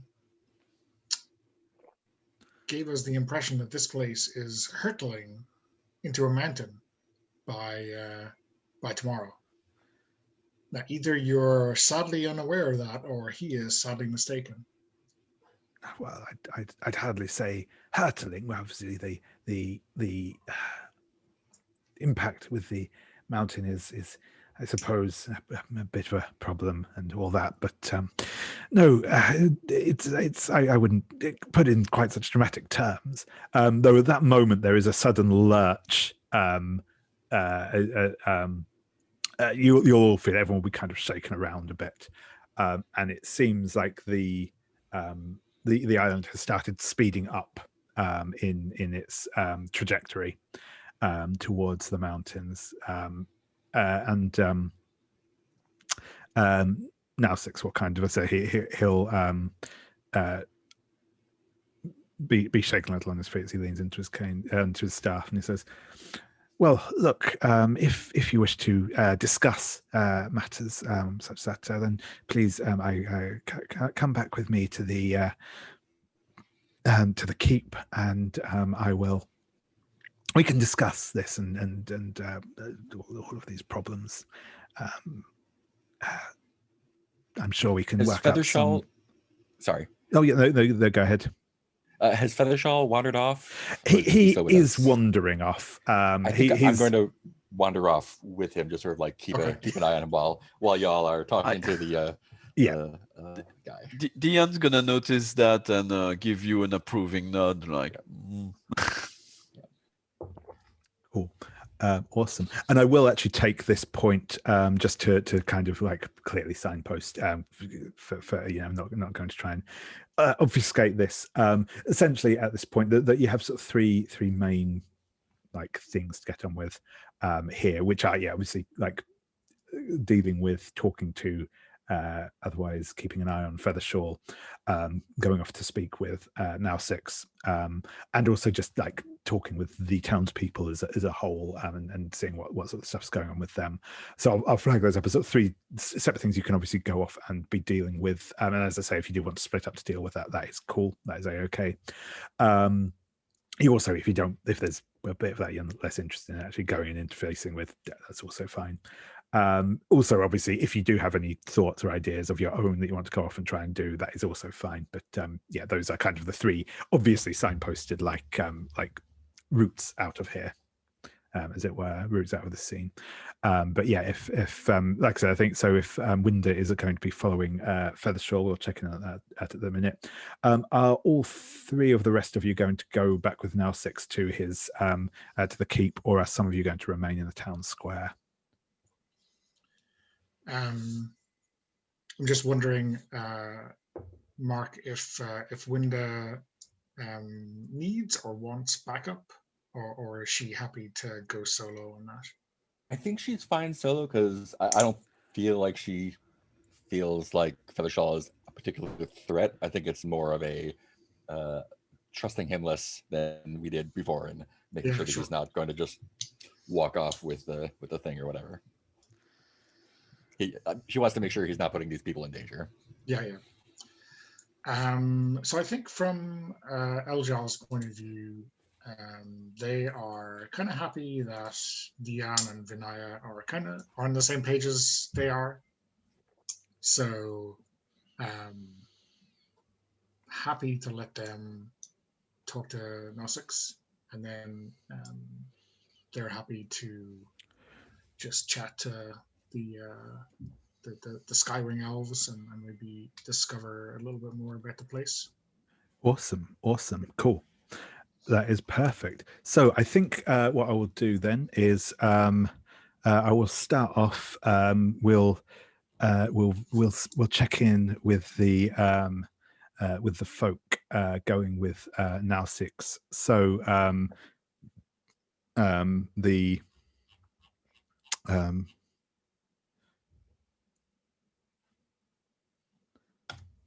cool. Yeah, the as he's sort of leading you along, he'll take you to the keep. It's kind of it is simple and rustic. The wall stones are dark and flat. Look like they've probably been harvested from a natural riverbed at some point, rather than being heavily worked.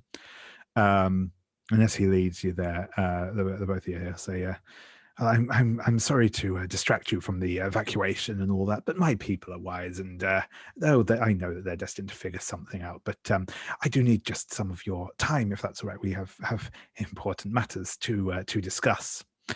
And as he'll lead you inside the keep to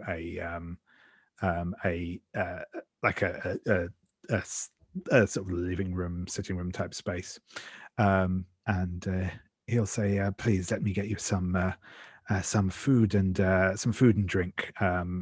He will wander off into sort of obviously a kitchen area and come back with some sort of vegetables and cheese and a bottle of wine. I'll start pouring for you. Well, as I say, welcome to Indian. How might I ask? Were you able to get here? We've been cut off from all contact with the ground for generations. It's most unusual for anyone to find their way up here. Well, our companion, new companion, who doesn't usually work with us, brought us here by Moonbeam. Or employer, really. Ah, I see. A moonbeam, travel by Moonbeam. That makes sense for Moonshadow elves, I suppose. Their magic is most powerful in its own way.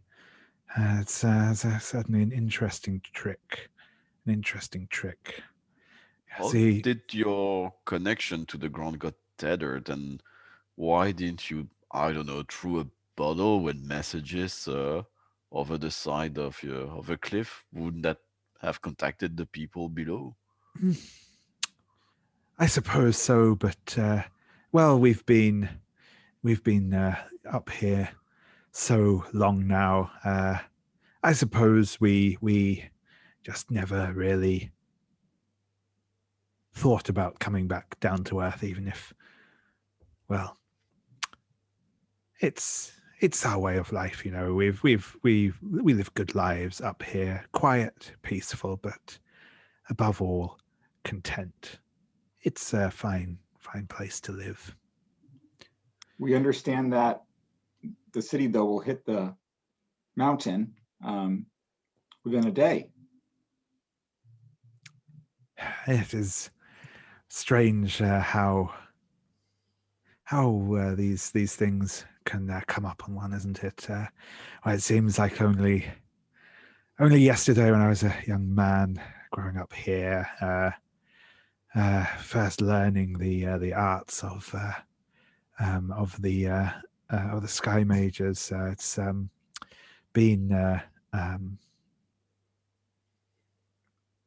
to see all of it collapse, everything we've built here. It's such a pity, such a true shame.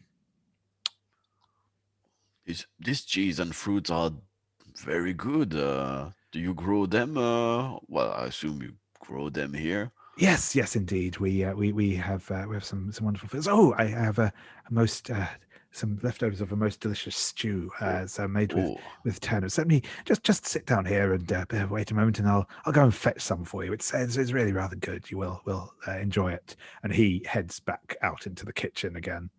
I turned to Vinaya, Diyan said, "Oh, people here are very hospitable. That's very pleasant." No urgency around anything else, it seems.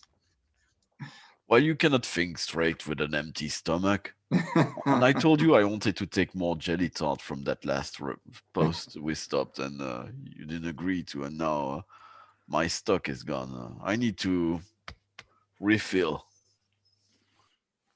Well, I'm a little disappointed with the plainness of the keep. I don't see a hint of a library or anything like that.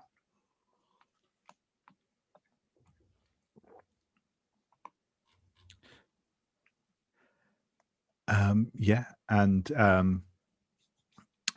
the now Six will come back and say, "Here, this is a most. I hope you enjoy this stew. It's nothing fancy, I suppose, but I think it's rather good, rather solid home cooking and all that, you know." So now, Six, what is the matter that you wanted to share with us about? Yes, well, it's I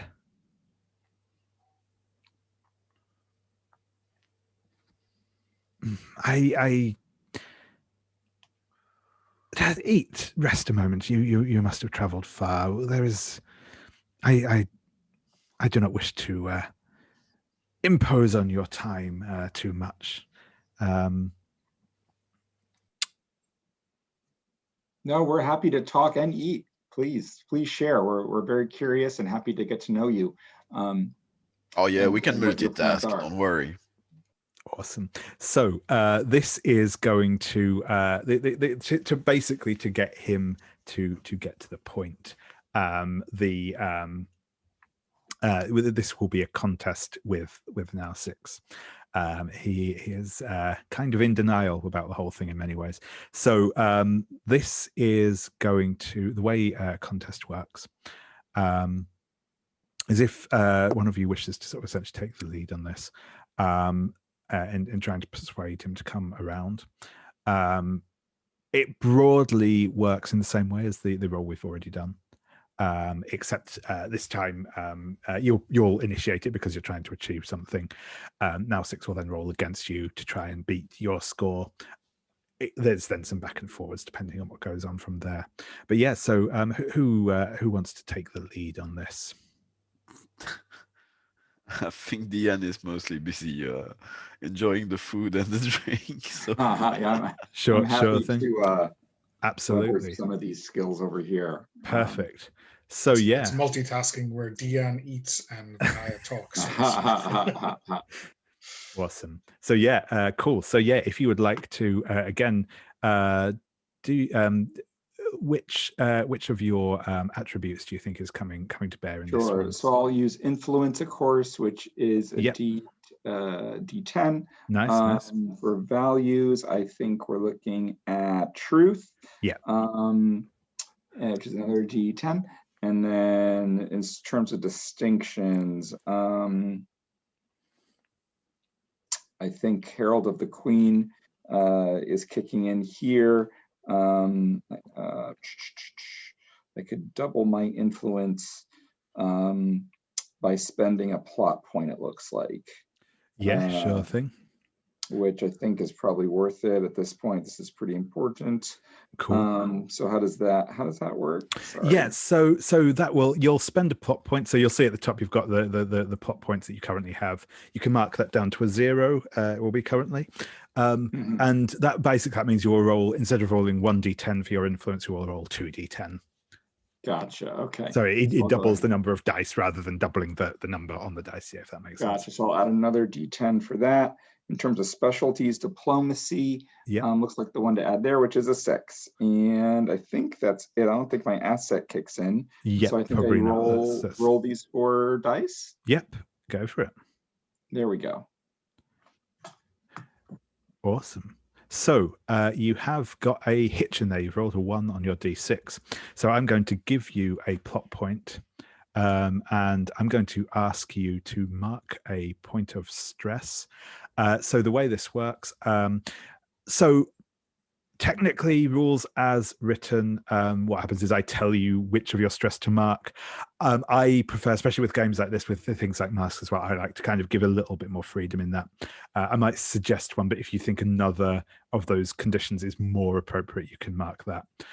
So I think that this is probably going to be, I'd say, depending on how you feel, I'd say that maybe either angry or insecure might be an appropriate stress to take here, as this is a little frustrating trying to just get the man to focus and stay on track. If something else you think fits that idea better. Yeah, no, I think angry makes sense. Yeah, cool. So what you'll do, that will go up to a d6. So you'll see a little drop down there that you can just choose the 6 on that.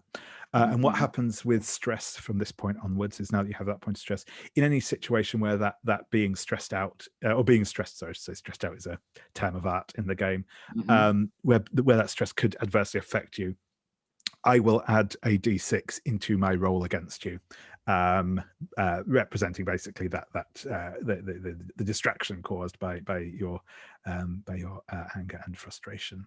But that is cool. We'll also get onto how that works. Oh, actually, I think you should have been rolling a d8 on that roll as well for your distinction. So if you want to, your Herald of the Queen. So if you want to roll that in as well, just roll a single d8, and we'll see what that comes up. Let me do an 8. And so what am I doing to my plot point? That's 1. Do I take it down to 0? Well, it would have gone down to 0 from the from your initial spend, but then gone back up to 1 for the one you just got for me inflicting that stress on you. So yeah, awesome. And that. So yeah, we've got so what are you going to what's your result going to be, and what size is your effect dice? Are the 2 things we need to know from here. I think my result then is a 9, and then my impact is the 10. Cool. The pen is not working out well. I will remember. Awesome. So what happens next is I will assemble a dice pool for now 6. So for now 6, he is going to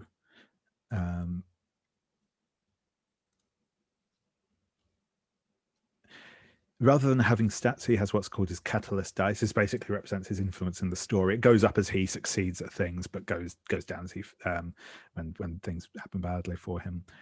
So that's a d8 that he'll be putting in. He is going to add in his d8 distinction of dark secrets, because he's good at keeping dark secrets. And I think that this is about. I think this is going to be his truth as well, because it's still around the idea of truth. I don't think he has anything else to add into this roll, so he will be rolling 3d8.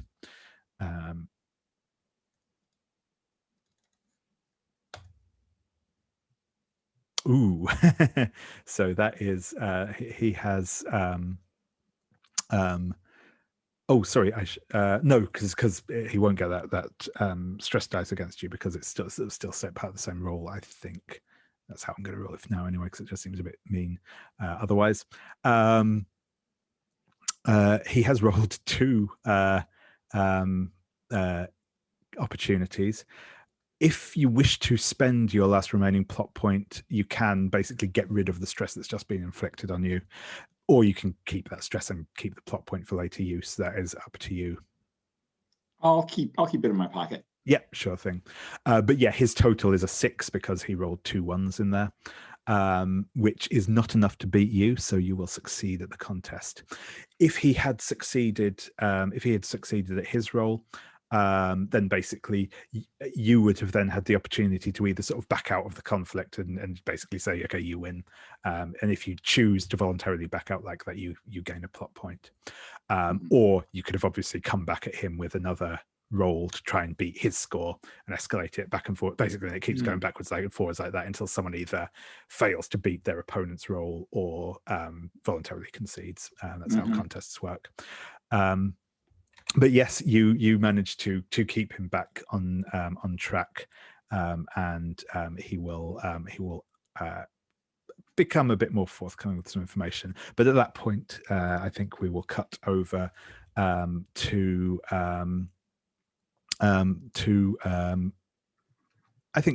Eljaal, actually, as you're back out in the courtyard. As I said, there's several people talking here. Lots of people are kind of just asking you questions about what's going on down in the world and all this sort of stuff. But there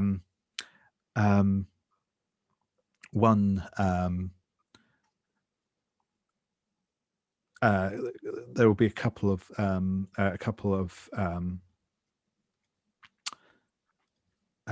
elven women will kind of first off a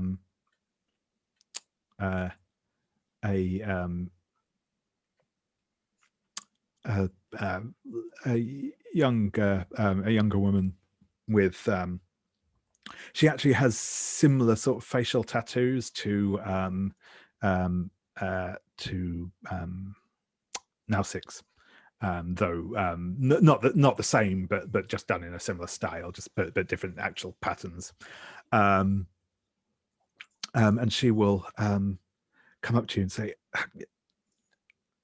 "Stranger, I heard you saying about this world, about the about Indian crashing. I've been telling people about this for weeks now. I saw it in a dream, and it's good to finally get some confirmation." And another woman that will come up behind sort of followed and said, "Look, Siftress, it's been obvious that the last few days that this is we're heading towards the mountains, and it seems to be speeding up now. I like your dreams about this aside. We need to do something." And they sort of both turn to you, Eljaal. Well, your dreams. Is there not a tower you can look at? I mean, maybe the perspective from here is different than on the ground, but it seems obvious that this place is heading for a tragedy. I mean, you've got mages here, don't you, Siftress? I have some magic. Yes, I'm not as powerful as Nausic's, but I can see the winds that are driving us towards the mountains, but I can do nothing to stop them.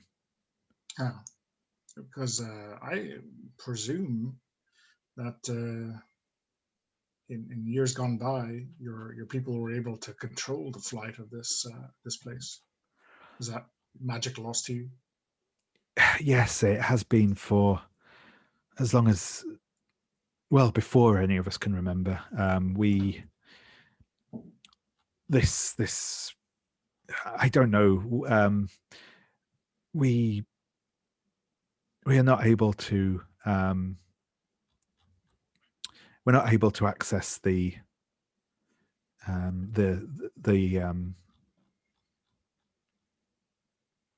primal well as such. We can. I think now 6 means well, but it's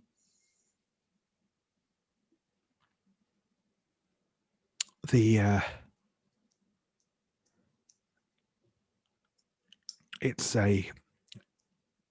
sorry, I lost my train of thought there. The power of the primal well, we can't, as you say, we can't access it as we used to. Now 6 guards it carefully. He says it's dangerous for us to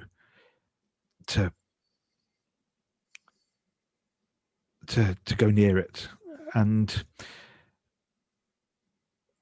I think we've all known really for a while now that something was going wrong. But what could we do? We're just stuck up here, and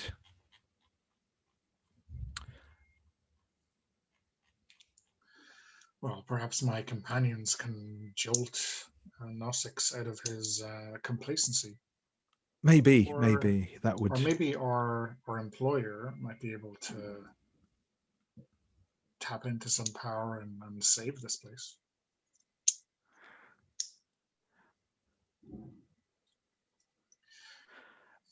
He strikes me as the kind of companion who might need to be convinced of the wisdom of doing that.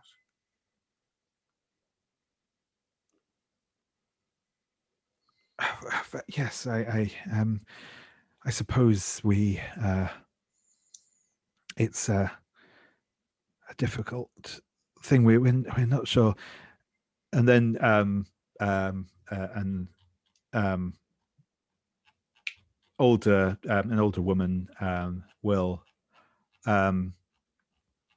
step forwards and say, see, Madge, you've called me for years, but now you can see the ghosts, can't you? And she'll wave her stick at you. Hang gliders, that's what we want. Hang gliders. We get building hang gliders. We get down off of here, no problem. And don't you try leading them astray, you. She'll wave her stick at you again, threateningly, Eljaal. And I think I look at the stick like it's a deadly weapon. Because I'm sure in some hands it might be. But I'll give the other 2 younger ladies a look, a raised eyebrow. Say, hang gliders, you say? I thought Skywing elves had no need of hang gliders. Magic and, well, wings. Alana will kind of shrug and say, it's not a terrible idea. She'll kind of give the old woman a glare. The winds that surround this ring, the winds that drive this place, they're too strong. We cannot fly through them with under our own steam. But some form of glider might be able to stop it. That, or if we can control our descent into the mountains, maybe. But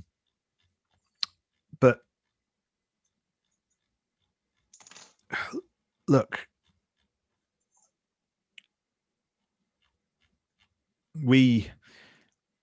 I think your friend has done something to make this worse. That magic he was doing.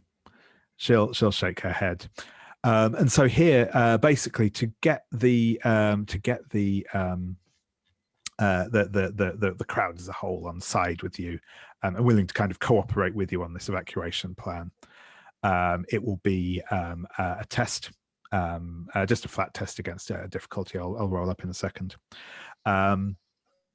But yeah, Eljaal, how do you think you are approaching this? I mean, obviously, we've already seen you're kind of taking a fairly conciliatory approach to this, trying to get engagement and stuff. But what do you think your approach here is? I'm not sure if this is influence because I'm trying. I think I'm trying to get them to do things that they have thought of already. So maybe it's spirit. I don't know. Yeah, I think I think spirit could make sense here, as it's more about you trying to like not necessarily persuade them so much as just show your own trustworthiness almost, or yeah, skill, or and yeah. yeah, and I guess in that line, it really sounds like I'm not telling them anything that they don't know already. So maybe is this justice or devotion? Devotion sounds like that. Devotion is kind of often to do with like helping other people and and that sort of thing. So yeah. So I think those two.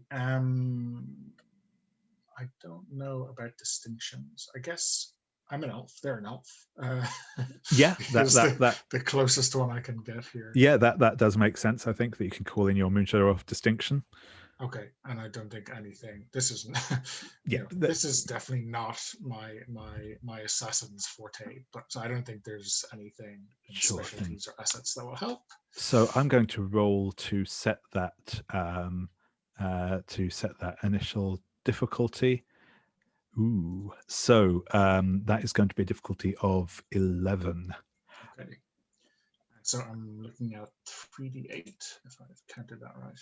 Yep, that sounds correct. Okay, so let's roll it and see. Okay, exactly matched your roll. Yeah. So to succeed, you do have to beat the roll. Okay. So with your highest result, there would be an 11, which would fail.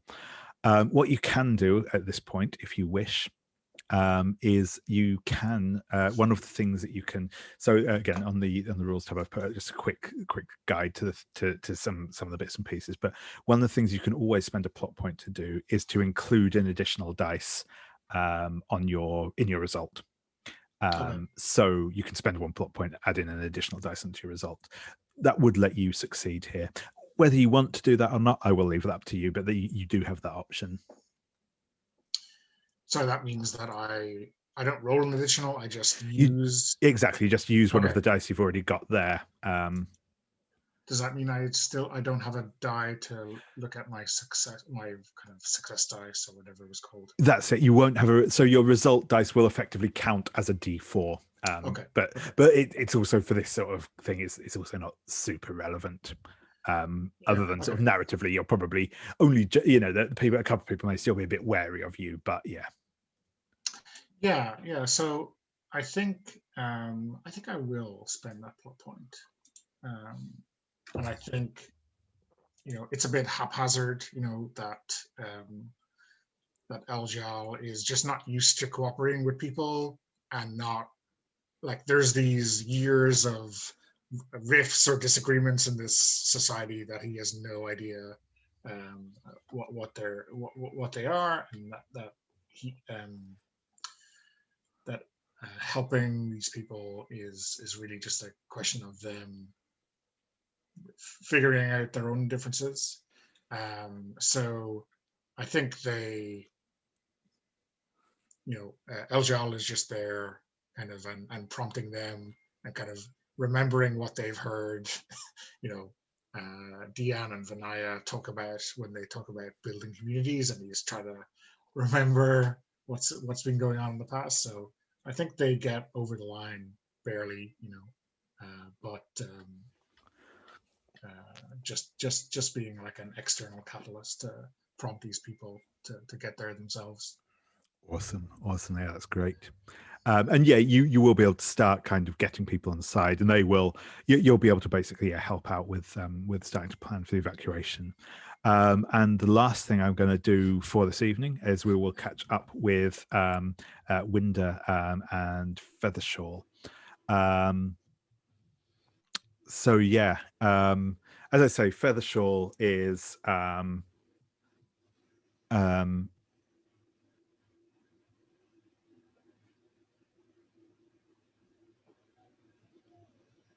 is going to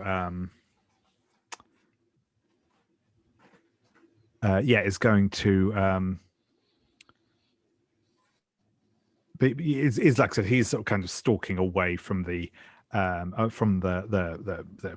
town square. Are you going to actually kind of try and stop him or engage with him, or are you just going to follow him? I'm just following it at a respectful distance. So like maybe he's not like being super sneaky, but just not like obviously right behind him. Yeah, sure thing. So I think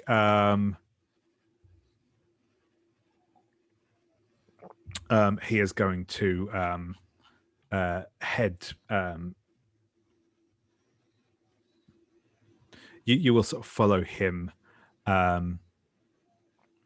as he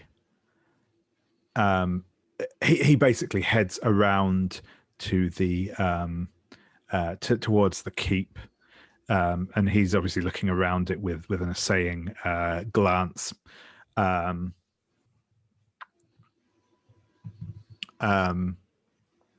And yeah, he's like, but you can see him like clearly sort of casing all of the buildings through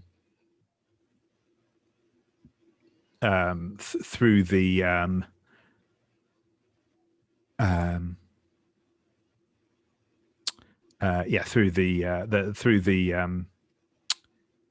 sorry, I'm losing track of myself here.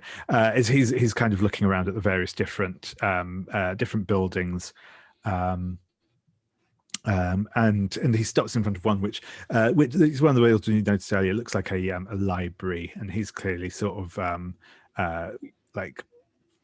sort of he's looking at the library, looking back at the keep, and you know is clearly sort of sizing it up in general.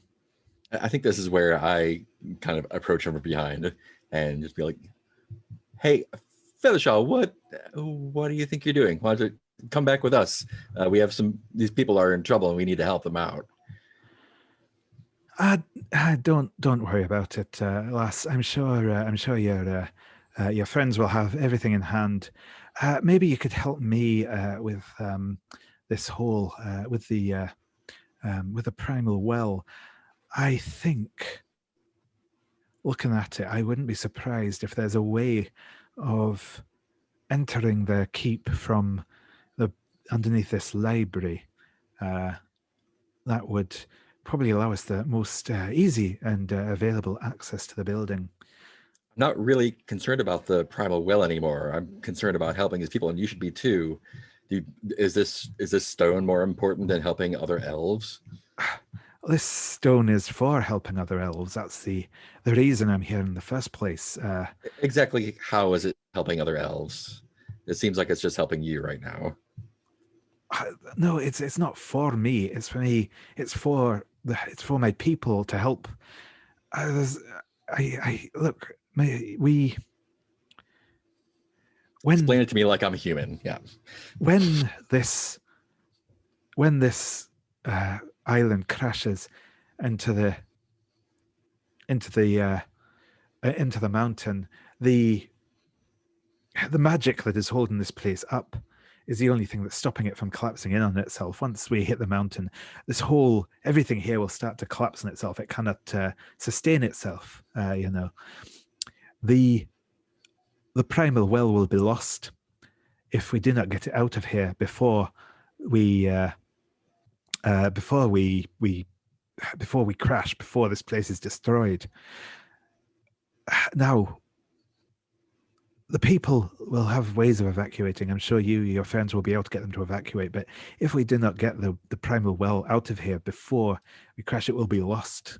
And the power of that well has the potential to save my people. And I won't let them perish as well. Save them from what?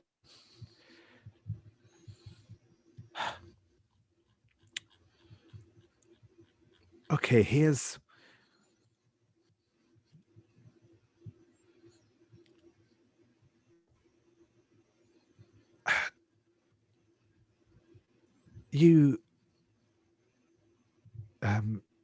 Yeah, so this point we will get into. This will be another contest. We'll actually, I think what we might do is we will stop here for the evening because we're running up on time now, and I don't want to sort of have to stop partway through doing something else. So we'll kind of leave that as a cliffhanger. But we will come back next time. We will have your discussion with Feathercloak to try and get his story out of him. We'll come back with with an R6 and the beginnings of our evacuation plans. So yeah, thank you very much for playing, everyone. It's been a lot of fun. Thanks for running. It's been great thanks.